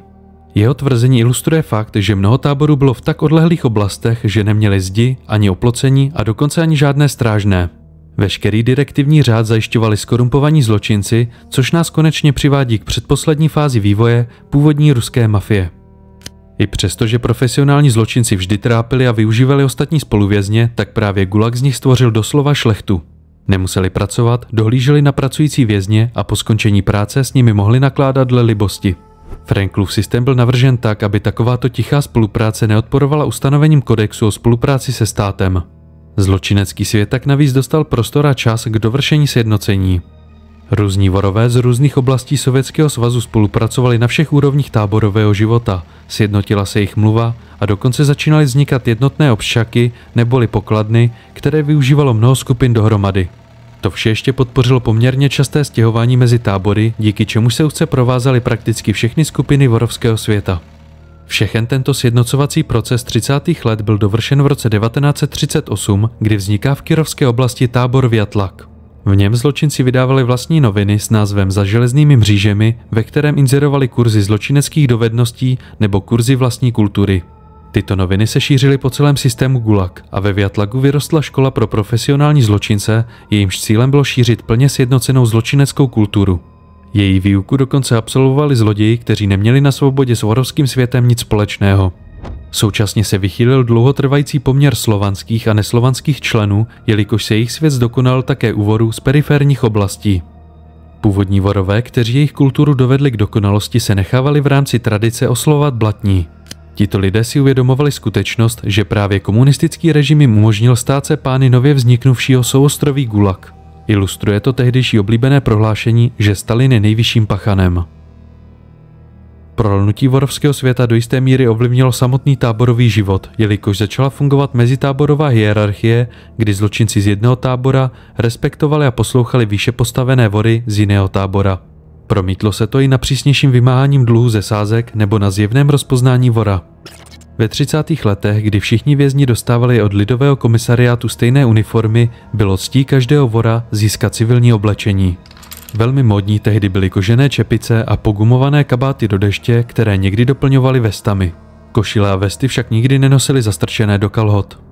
Vorové se vždy pokoušeli napodobovat oblečení aktuálních autorit z běžného světa, ale zároveň se ho upravovali k obrazu svému. V této době napodobovali kožené kabáty politických komisařů, ale za první světové války například nosívali brigadírky bez carské kokardy. Významným identifikátorem vora se v těchto časech staly korále s připevněným hliníkovým křížkem připomínající růženec, které nosili omotané kolem zápěstí. Tito vládci táborového světa se dále odlišovali výsadními místy v barácích, jelikož měli skutečné železné postele v rozích místností, zakryté dekami a střežené pacany. Ve vzpomínkách politických vězňů se často setkáváme s jejich modrým tetováním, které často pokrývalo celé jejich tělo. Během 30. let se společně s dalšími aspekty vyvinuli a sjednotili trvalé motivy vorovského tetování.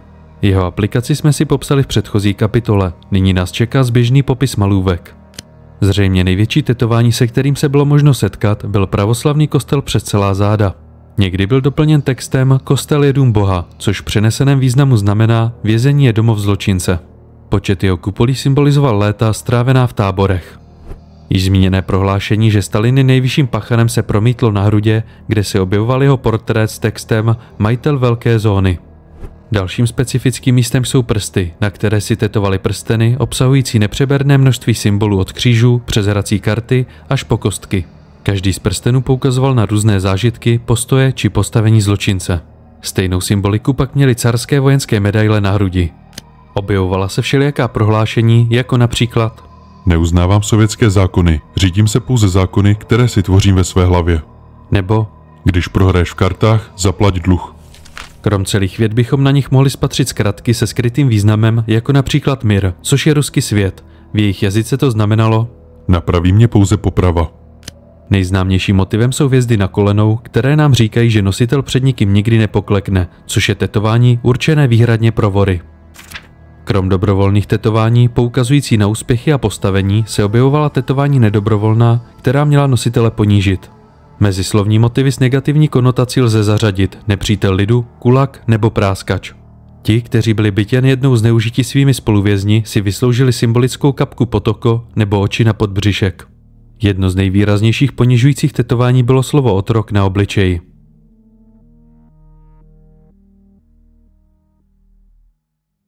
Otázka tetování nás dále přivádí k velmi zajímavému osudu jednoho z tatérů, který na několik let uvízl ve spleti gulagů. Jeho jméno je Tomas Zgovio. Narodil se v říjnu 1916 v americkém státě New York do rodiny italského imigranta a nadšeného komunisty Josefa Zgovia. V roce 1935 měl být jeho otec deportován zpět do své rodné země, ale místo toho se rozhodl odejít do ráje pracujících do Sovětského svazu.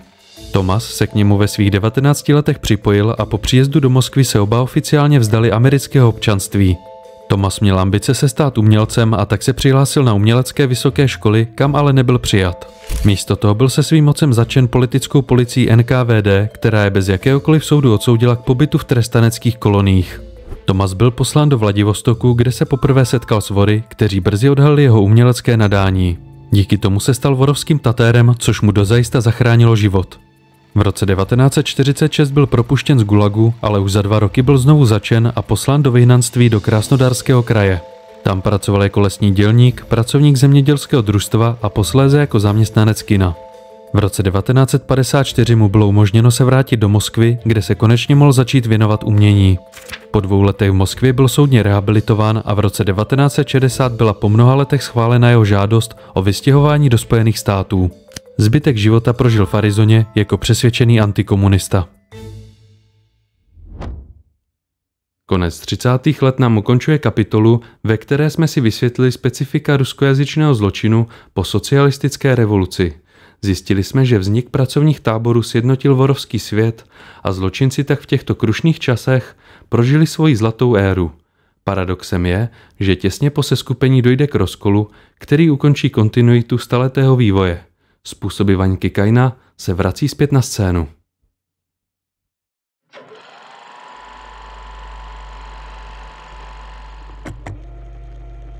Skutečný zloděj má zakázáno pracovat ve státních podnicích. Skutečný zloděj nerespektuje zákony Sovětského svazu, pohrdá členy komunistické strany a v případě výkonu trestu pod zpřísněným režimem má povoleno vykonávat brigádu jako mistr, aby delegoval naplnění pracovních norem a výkon fyzické práce na ostatní vězně. Text, který jsem právě přečetl, je výňatek z vorovského kodexu z přelomu 30. a 40. let, jehož cílem bylo zdůraznit specifické postavení voru ve společnosti a zákaz být ve službách státu. Na konci 30. let vzniklo na Lidovém komisariátu vnitřních záležitostí, který měl na starosti gulagy, přesvědčení, že se jim podařilo dostat svět profesionálních zločinců pod kontrolu. V důsledku toho začala oficiální táborová správa nabízet členům vorovského světa skutečné pracovní pozice. Během nabídek dokonce vycházeli z jejich hierarchického postavení, takže pacanům nabízeli pozice strážných, pachanům práci v administrativě, členům schodky správu účetnictví a některým vorům dokonce pozici velitele tábora. Nutno však upozornit, že tyto pracovní příležitosti nebyly poskytovány politickým vězňům, které vězeňská správa ji nadále považovala pouze za zotročenou pracovní sílu. Podle představ vedení měla nabízenou práci přijmout většina profesionálních zločinců, čímž by byl dokončen proces jejich převýchovy a začlenění do sovětské společnosti. Do společnosti, která byla pod absolutní kontrolou a v nepřetržitém strachu. Tuto představu ale většina odmítla a i nadále se upěnlivě držela svého kodexu. Mezi těmi, kteří přijmuli, bychom nalezli všechny patra a odvětví vorovského světa, od nejnižších zlodějčků až po nejvyšší autority. Z těch se rázem stali dle kodexu zráci a získali pejorativní pojmenování suky a jejich skupiny se nazývaly svinské oddíly. Já však budu pro potřeby epizody používat zástupná slova. Podle nepsaných pravidel se zpronevěřili přísnému odloučení od běžné společnosti, za což byli hromadně odsouzeni a měli být zavražděni. To však nebylo tak jednoduché, jelikož nyní byli chráněni sovětskými úřady a vykonávali v táborech reálnou moc. Ze zločinců, kteří dříve neoficiálně pomáhali udržovat pracovní normy politických vězňů, se rázem stali zločinci druhé kategorie. Nová kasta zrádců se také díky své práci dostala papírově i fyzicky mimo táborové komplexy. Začaly se objevovat případy, kdy se spojovali s bandami na svobodě, se kterými obchodovali nebo provozovali kriminální činnost. Obě odnože dříve sjednocené kultury se začaly rychle odcizovat, což se projevilo například na tetování, kdy si původní zločinci odmítali tetovat nárameníky jako symbol vysokého postavení. Až příliš jejich poměry vycházely z armádního, tedy státního prostředí. Naopak se stávaly čím dál tím populárnější hvězdy na kolenou, jejichž význam jsme si již vysvětlili. Skoro nikoho tehdy nenapadlo, že zmíněným krokem končí období nastavení a utvrzení tradic, které se prolnou s osudem Vaňky Kaina, který ležel 200 let v zapomnění. Když v gulazích pomalu začínalo zápolení mezi zrádci a tradicionalisty, tak mimo táborový svět dochází k ukončení horké fáze velké čistky, které padly za oběť miliony lidí a dochází ke zbližování s Německem. Tehdy končí období sovětské konsolidace a střídá ho období mezinárodní expanze. 23. srpna 1939 uzavírá německý ministr zahraničních věcí Joachim von Ribbentrop se sovětským lidovým komisařem Vjačeslavem Molotovem smlouvu o neútočení vedoucí ke společnému napadení Polska. 28. září téhož roku pak byla podepsána tzv. Německo-sovětská smlouva o přátelství, spolupráci a vymezení demarkační linie, která rozparcelovala východní Evropu do dvou sfér vlivu. Příkladem německo-sovětského přátelství mohou být společné konference Gestapa a NKVD na okupovaném území nebo masivní nárůst obchodních smluv. Velmi paradoxní situaci zažilo i mnoho uprchlých německých komunistů, kteří byli deportováni zpět do své vlasti. Na základě tajných dodatků si Sovětský svaz nárokoval všechny pobaltské republiky, Finsko a Rumunskou Besarábii. Německo se svých nároků na Litvu vzdalo již koncem roku 1939. Všechny dříve vyjmenované země, krom Finska, se tak opět staly součástí ruského světa. Vznik 3 pobaltských sovětských republik a rozšíření svazového Běloruska, Ukrajiny a Moldavska také ovlivnilo život v gulazích. Sovětská tajná policie NKVD, která od roku 1937 prováděla násilnou rusifikaci, rozjela na nových územích své zatýkací akce a poslala další 100 000 lidí do gulagů. Byli mezi nimi klasičtí 49 a 58 a nově také váleční zajaci. Ti všichni se měli stát novými otroky rozděleného vorovského světa, kterému se doposud dařilo vyhnout přímé konfrontaci. Patovou situaci v táborech v roce 1940 však během následujícího roku rozsekne apokalypsa s názvem Velká vlastenecká válka.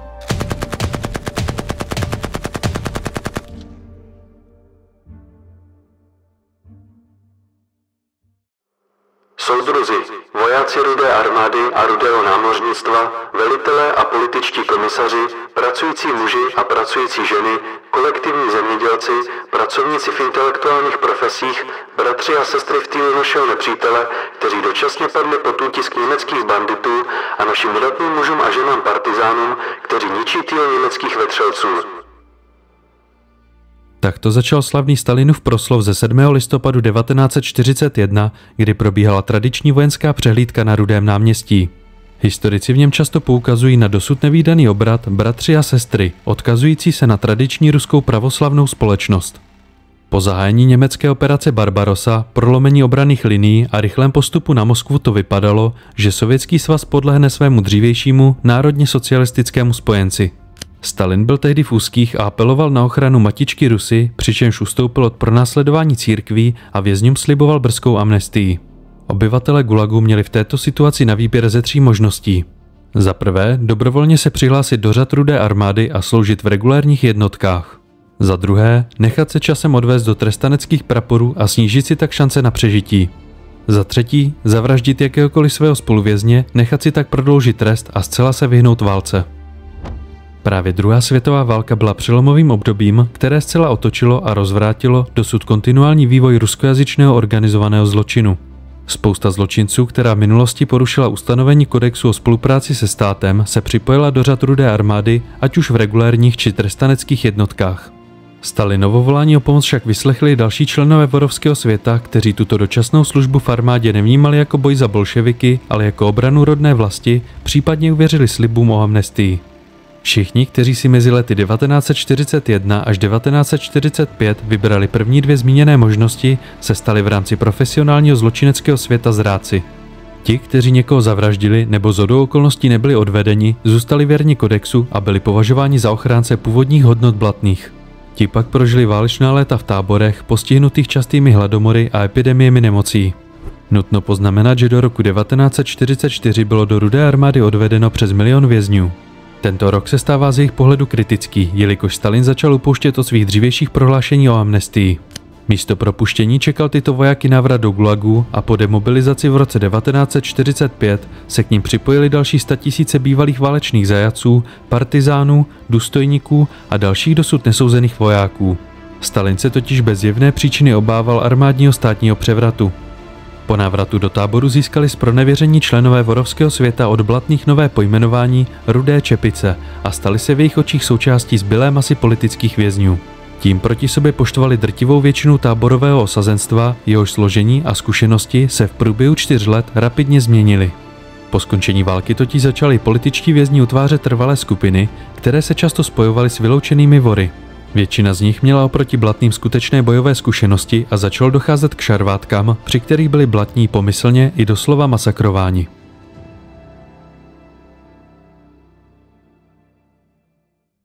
V době schylující se války mezi Blatnými a Rudými čepicemi dochází k mezifázi, ve které propuknou násilné střety mezi jednotlivými etnickými skupinami. Po válce byly gulagy zaplaveny obrovskou masou různých lidí, doslova od Berlína po Vladivostok, kteří se odmítali přizpůsobit nadvládě rozpadajícího se vorovského světa. Velkou část z nich tvořili mimo jiné němečtí váleční zajaci, bývalí bojovníci ukrajinské povstalecké armády, vojáci ruské osvobozenecké armády či demobilizovaní Čečenci. Pro ty všechny a mnoho dalších již nebyla zásadní příslušnost k politickému nebo kriminálnímu pozadí, nýbrž k národní identitě. Oslabení pozice vorů všem ostatním umožnila si vytvářet vlastní skupiny, které soupeřily o moc v táborech. Šlo o období chaosu, kdy přestala platit téměř všechna pravidla starého řádu a otevírala se cesta k řádu novému. Mezi lety 1945 až 1948 tyto divoké konflikty zastínily závěrečnou fázi boje o definitivní ovládnutí zločineckého světa. V této době byl navíc zaznamenán zvýšený počet útěků z táborů, ve kterých se čas od času objevili Blatní. V těchto případech byl scénář pokaždé téměř identický. Blatný se spřátel s vězni, nevyznávající jejich kulturu, často s cizinci, kteří vůbec netušili, s kým se vlastně baví. Nabídl jim velmi konkrétní a přesvědčivý plán útěku s tím, že je bude na jejich cestě za svobodou chránit. Lidem, kteří se nechali Blatnými přesvědčit, se začalo v rámci fení říkat maso. Výpravu totiž čekala dlouhá cesta čítající tisíce kilometrů pustinou, kde se nedalo sehnat nic k snědku, ať už koupí nebo krádeží. Naopak výprava byla lovnou zvěří pro zdejší divoké šelmy. Velmi často se tak stávalo, že Blatný po cestě své společníky zavraždil a následně pozřel. Takový typ útěku byl nastíněn ve filmu Útěk ze Sibiře z roku 2010, kde roli Blatného využívajícího polské válečné zajace stvárnil Colin Farrell. Ze všech nejlépe se měli v tomto chaotickém období ti, kteří spolupracovali s vězeňskou správou, ať už vorové nebo političtí vězni. Stát jim poskytoval alespoň minimální ochranu a větší příděly jídla. Do roku 1948 byly střety iniciovány zejména ze strany Blatných, kteří bezděčně sledovali jejich hroutící se moc.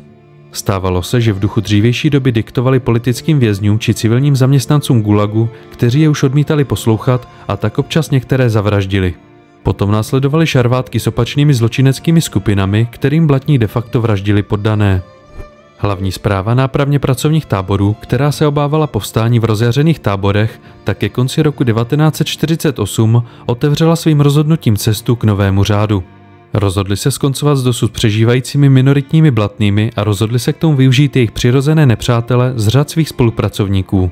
Ti měli své soky povraždit, převzít kontrolu nad tábory a obnovit pořádek z 30. let. Tak začala táborová válka, která navždy zlikvidovala přímé potomky Blatných artělů.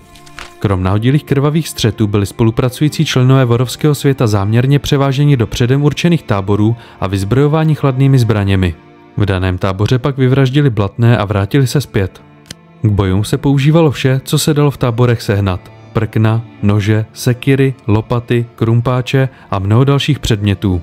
Často se také objevovaly případy rdoušení a škrcení. Dokonce se měla objevovat skupina z tábora Chauchun Kotlak nazývaná Brigáda číslo 21, jejíž členové byli nakaženi syfilisem. Ti pak byli posíláni mezi blatné, aby je nakazili. Vězeňská správa na těmito incidenty zcela zavírala oči a tvářila se, že k nim vůbec nedochází. Ve skutečnosti moc dobře věděla, co v táborech probíhá a slibovala si o toho podmanění profesionálního zločineckého světa. Krom zcela cílených akcí docházelo k tichému napomáhání, kdy byli blatní ponecháváni v barácích, zatímco zrádci byli nasazováni na práci do kuchyň, do holičství nebo na pily, kde kradli ostré předměty. Takto vypadala první fáze války, která trvala až do roku 1951. Během toho, co jsme si vysvětlovali táborovou válku, Sovětský svaz plně ovládnul východní Evropu, včetně Československa, a zahalil své nové satelity do mraku paranoidního stalinismu. Noví sovětští spojenci byli nuceni odmítnout Marshallův plán, proběhlo znárodnění fungujících firem a násilná kolektivizace zemědělství. Právě krvavý případ kolektivizace na Moravě, na jehož konci padaly tresty smrti, naleznete v mé knize.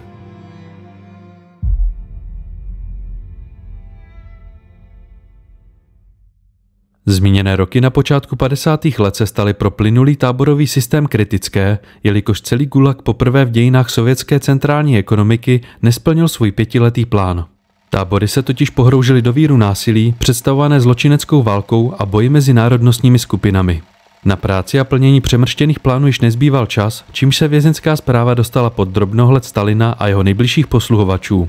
Poslední kapkou byla série povstání v letech 1951 a 1952, které musela potlačovat sovětská armáda. Proběhla tedy mimořádná schůze hlavní správy, která konstatovala, že ztratila kontrolu nad děním v táborech a bude třeba ukončit aktivní podporu nepřátelství mezi zločineckými skupinami. Boje a nepokoje však došly až tak daleko, že nebylo možné jen ukončit podporu spolupracovníkům a situace by se sama od sebe sklidnila. Jedinou vhodnou alternativou řešení situace se stalo zdvojnásobení počtu strážných, kteří by plně vykonávali všechny správní a dohledové funkce. Tento plán však sovětské vedení odmítlo, jelikož si ho nemohlo finančně dovolit. Nabízela se tedy poslední možnost redukovat počty vězňů. Tomuto návrhu už byly politické špičky více nakloněny, jelikož tábory už neplnily svoji ekonomickou funkci postavenou na otrocké práci. Zločinecká válka však pokračovala dál i bez přispění státu. Reformy vězeňského systému nakonec uspíšila smrt Josifa Stalina v březnu 1953. Hlavním iniciátorem navrhované amnestie se stal ministr vnitra Lavrentij Beria, který se chtěl po Stalinově smrti stát novým představitelem Sovětského svazu. Nakonec se mu podařilo svůj návrh amnestie protlačit až k nejvyššímu sovětu, který svým dekretem v březnu 1953 vyhlásil nejrozsáhlejší amnestii v ruských dějinách. Dle oficiálních statistik bylo propuštěno 1 201 601 vězňů, mezi kterými bychom ale nalezli pouze odsouzené za čistě kriminální trestnou činnost. Političtí vězni nadále zůstávali v táborech. To zapříčinilo další vlny povstání, které se staly předzvěstí pádu systému nucených prací. Mezi nejzásadnější povstání patřilo to v arktické Vorkutě v červenci 1953 a v kazašském Kengiru v červnu 1954, kde se dokonce spojila mužská a ženská část věznice. Od roku 1953 se tedy začaly gulagy kontinuálně vyprazdňovat v rámci drobnějších rehabilitací a snižováním délky trestů. V lednu 1960 již byla většina táborových komplexů zrušena a zbylí vězni byli převedeni pod běžný systém nápravné výchovy. Tím sice končí příběh gulagu, tedy sjednotitele a rozvratitele vorovského světa, ale náš příběh pokračuje dál.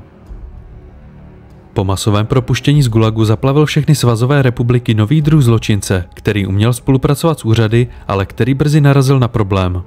Ne všichni profesionální zločinci byli v době stalinismu uvězněni a právě ti ovládali po 20 let podsvětí, aniž by prošli vývojem sjednocení a rozkmotření.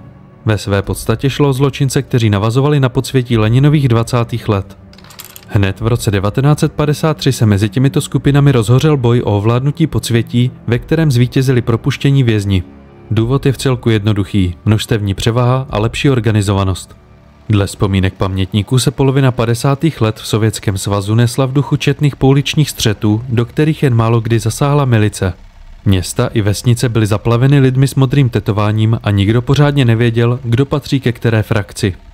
Předpokládá se, že zločinecká válka skončila někdy v roce 1957, kdy byli všichni vězenští i civilní blatní buď povražděni nebo zcela potlačeni. Vorovský svět ovládla skupina zločinců, kteří plně ctili původní blatný kodex až na ustanovení o spolupráci se státem. Můžeme tedy říct, že se naplnili cíle Vaňky Kaina, kterému se před 200 lety podařilo jako konfidentovi ovládnout moskevské podsvětí. Nyní však mělo podsvětí jasně definovanou strukturu s vedoucími a podřízenými, mělo vlastní mluvu, zakódovaný jazyk tetování a nacházelo se po celé zemi. Vzrůst kriminality přitáhl pozornost bezpečnostních složek, které evidovaly drastický nárůst ohlášené kriminality ve všech republikách. Zajímavé je, že ani milice, ani pomocná stráž, ani nově vzniklý výbor pro státní bezpečnost KGB proti soupeřícím bandám příliš nezasahovali. Počkali si, jak válka dopadne a až potom zahájili vlastní protivorovskou kampaň. Vše dříve popsané se dělo v době, kdy byl prvním tajemníkem komunistické strany Nikita Chruščov, který se zasadil o odhalení Stalinova kultu osobnosti a nasměroval svoji zemi k destalinizaci. Jedním z příkladů jeho politiky bylo právě zrušení gulagu. Většina typických prvků socialistického státu však byla zachována, přičemž nás nejvíce bude zajímat neustoupení od centrálně plánované ekonomiky, založené na 5letých plánech, zavedené v roce 1929. Stalinova posedlost rozvojem těžkého průmyslu a masivní industrializací Sovětský svaz sice modernizovala, ale byly přitom opomíjeny potřeby obyvatelstva. Ještě nutno připomenout, že tuto modernizaci zajistili miliony politických vězňů, kteří byli předhozeni deportovaným kriminálníkům. Lehký průmysl ve svazu několik desetiletí silně klopítal a nebyl schopen naplnit potřeby běžného života. A právě tato skutečnost vytvoří začátkem 60. let prostředí, do kterého se noví vládci podsvětí ukryjí. Po vyvraždění blatných a ovládnutí zločineckého prostředí se spousta vodů vrátila k původnímu způsobu života mimo oficiální společnost, přičemž jejich jedinou společností byly jejich bandy. Právě ti dělali bezpečnostnímu aparátu největší potíže, jelikož byli stejně neovladatelní a nepředvídatelní jako jejich předchůdci. KGB, která disponovala téměř neomezenou mocí, zahájila koncem 50. let proti této větvi vorovského světa agresivní kampaň, na jejímž konci byla spousta obětí. Druhou stranu vorovského světa představovali lidé, kteří přijali fakt, že jsou nyní součástí sovětské společnosti. Jejich bandy se etablovaly do státních podniků, sovchozů, kolchozů a dalších ekonomicky činných subjektů. To však neznamená, že nežili dvojí život, neovládali nelegální obchod a neprováděli násilnou trestnou činnost. A právě zde se nám prolíná neschopnost plánované ekonomiky se zločineckým světem. Počátkem 60. let začala ve velké míře bujet stínová ekonomika, která se projevovala všemi aspekty běžné tržní ekonomiky. Objevovali se v ní řemeslníci a dělníci přezdívaný čechovníky, obchodníci přezdívaný farcovčiky a také vorové, představující zcela nelegální činnost. V rámci stínové ekonomiky působili samostatní živnostníci, zcela nezávislé firmy, které však nikde nebyly zapsány, anebo státní podniky, pracující mimo rozsah své oficiální činnosti. Všichni zainteresovaní pak zakládali dílny a poskytovali výrobky a služby, po kterých byla skutečná poptávka. Současně získávali valuty a pašovali západní produkty. Tento fenomén se však neomezil jen na obchod a projevil se i v rámci jediné povolené politické struktury, kterou tehdy byla komunistická strana Sovětského svazu. Veškerá veřejná správa od místních a okresních sovětů až po nejvyšší orgány byla prolezla úplatkářstvím, výměnnými službami a participací na stínové ekonomice. Krásný příklad je uzbecká bavlněná aféra, kdy předseda uzbecké komunistické strany zastřešoval falšování produkce bavlny. Díky tomu si on a jeho úředníci přišli na 4 miliardy rublů.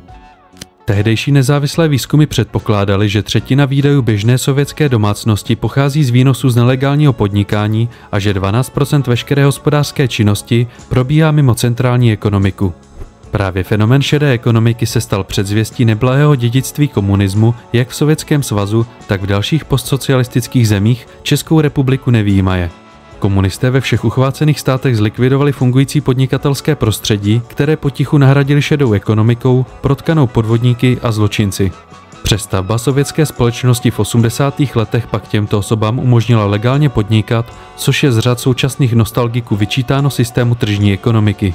Pokud by však komunisté nezničili legitimní podnikatelské prostředí, tak by se zločinci nikdy nedostali k tak obrovským majetkům a ani by neproběhly privatizace. Tím se ale dostáváme do 90. let, což v této epizodě nechceme.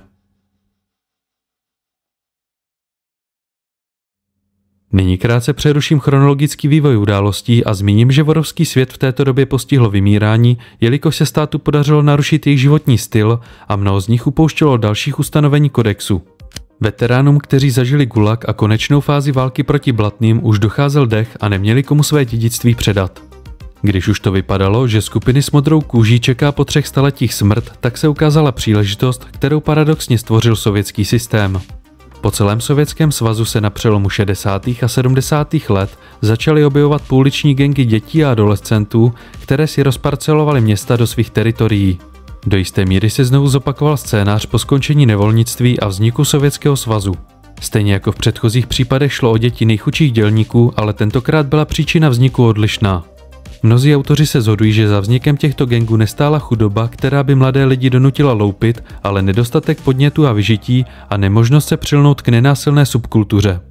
Sovětský systém tehdy nabízel pouze vlastní komunistické mládežnické organizace a jakýkoliv projev punkové, rockové nebo metalové kultury byl důrazně potlačován. Stejně tak jako jakýkoliv náznak projevu vlastní individuality.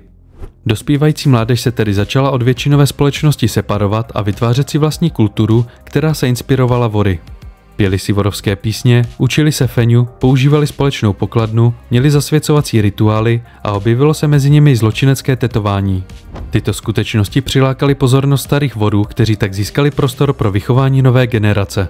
Zde měli vorové jednoduchou práci, jelikož pouze skorigovali již nastavené standardy. Nutno říct, že tyto mládežnické skupiny prakticky ovládaly dění ve městech, zastrašovali obyvatelstvo, vydírali stínové podnikatele a nebáli se ani ozbrojených loupeží. Další problém představovala sovětská politika, která neumožňovala milici koordinované a komplexní zásahy. Podle oficiálních zdrojů totiž žádné násilnické gangy neexistovaly, jelikož takové se objeví pouze v prohnilé západní společnosti. Milice tak byla odkázána na řešení jednotlivých případů, kvůli čemuž nemohla tento problém nějak vyřešit. Sovětský stát tak svojí zaslepeností umožnil hladký proces výchovy nové generace profesionálních zločinců. Nejvíce zasaženým městem byla Kazaň v Tatarstánu, podle níž dostal tento celostátní úkaz název Kazaňský fenomén. Tam většinu dění ovládala skupina s názvem Tjap-Ljap. Z tatarských mladíků vzešlých z kazaňského fenoménu, kteří vstoupili do vorovského světa, se na konci 80. let utvořila jedna z nejbrutálnějších odnoží ruské mafie, známá jako tatarská mafie. Z mladíků jiných národností vyrostly další skupiny, které stejně jako jejich tatarští kolegové uznávají vorovský kodex. Stará zločinecká linie tak mohla pokračovat dál, ale nyní zpět do šedé ekonomiky. Organizovaný zločin s vory v čele se velmi rychle do dříve zmiňované korupční sítě vmísil a vnesl do ní svůj násilný aspekt. To znamená, že krom ovládnutí některých výrobních prostředků požadovali od ostatních výpalné a nebáli se o vymoct ozbrojenou cestou. Zastrašovaní podnikatelé se však neměli na koho obrátit, jelikož sami dle sovětských měřítek páchali závažnou trestnou činnost. Vznikl tak prostor, kde sice fungoval trh, ale nebyl regulován odpovědnými úřady a chráněn policií. I přesto, že z něj profitovali všichni, tak nejvíce plnil kapsy nejvýše postaveným pohlavárům, kteří nad tím vším za úplatu přivírali oči. Každopádně i některým čechovníkům se podařilo vybudovat hřmotná impéria, přičemž to největší vybudoval Gruzínec Otar Lazišvili. Ten udržoval kontakty jak s podsvětím, tak se státem a dařilo se mu využívat výrobní kapacity státních podniků, které tak částečně pracovaly pro jeho soukromý biznis. Povídá se, že měl ve své vile bazén se zlatými kachličkami. Během 60. a 70. let se na tomto novém území propojily zájmy podnikatelů, zločinců a státní moci, přičemž každý z nich musel pochopit své místo a naučit se fungovat s ostatními. Zřejmě nejvýraznější zločinec, který fungování tohoto systému rychle pochopil, byl jistý Genadij Karkov, přezdívaný Mongol. Právě on se stal mužem, který sjednotil sovětské podsvětí v rámci šedé ekonomiky a vytvořil tak organizovanou sílu, schopnou tlačit na podnikatele a politiky.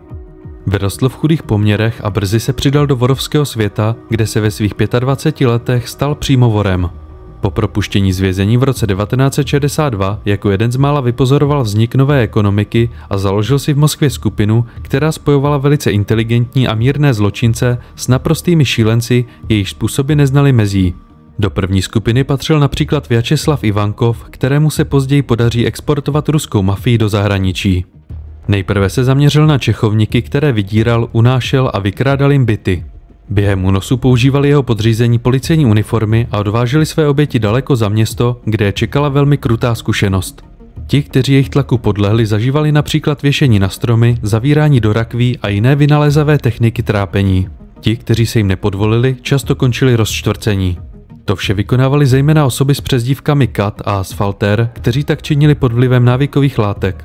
Po rozšíření strachu z této skupiny Mongol od těchto praktik ustoupil a požadoval placení výpalného. Vyděšení podnikatele tak automaticky platili. Mongolova moc se v průběhu let stále zvětšovala, dokud se mu nepodařilo navázat spolupráci se všemi velkými vorovskými skupinami v celé zemi. Státní moc, vědoma si tohoto procesu, zkontaktovala vorovský svět a požadovala od nich spolupráci a placení neoficiálních daní. Zopakoval se tak scénář z Gulagu, kdy stát nabídl zločincům výhody oplátkou za dohled nad politickými vězni. Zločinci zde fungovali jako státní policie a jako prostředník mezi podnikateli a politiky. Karkov byl ale na konec roku 1972 polapen moskevskou kriminálkou a uvězněn až do roku 1986. Mezitím jeho štafetu převzali jiní zločinci, ať už původní nebo kazanští, kteří pokračovali v jeho duchu. Tím je myšlena zejména první konference všech sovětských vorů za účasti vlivných podnikatelů, která se uskutečnila v roce 1979 v lázeňském městě Kislovodsk v jižním Rusku. V tom samém roce vstoupila sovětská vojska do Afghánistánu, čímž se masivně rozšířil obchod s návykovými látkami, na kterém participovali i samotní vojáci. Právě toto téma se stane důležitým bodem další vorovské konference v roce 1982 v gruzínském Tbilisi. Do toho všeho přichází k moci Michail Gorbačov, který zmiňovanou šedou ekonomiku ovládanou podsvětím legalizuje. Tím byla dokončena téměř 300letá cesta podsvětí z periférie ruské společnosti do jejího středu. Rokem 1982 symbolicky končí příběh vzniku ruské mafie. Vysvětlili jsme si kořeny, prvotní vývoj a zorganizování této subkultury, její zlaté období přijde až po rozpadu Sovětského svazu. Další generace této organizace se pak stanou součástí vládních kruhů Ruské federace a zasáhnou i do postsovětských válek. Pokud byste měli o toto období zájem, tak mi to určitě napište do komentářů. Videa s předstihem včetně bonusového obsahu naleznete na platformě Hero Hero. Jednorázově můžete moji tvorbu podpořit příspěvkem na můj účet nebo na Revolut. Odkazy naleznete v popisku videa. Pokud se vám toto video líbilo, tak ho můžete podpořit lajkem nebo komentářem a pokud chcete sledovat více takových videí, tak odebírejte můj kanál.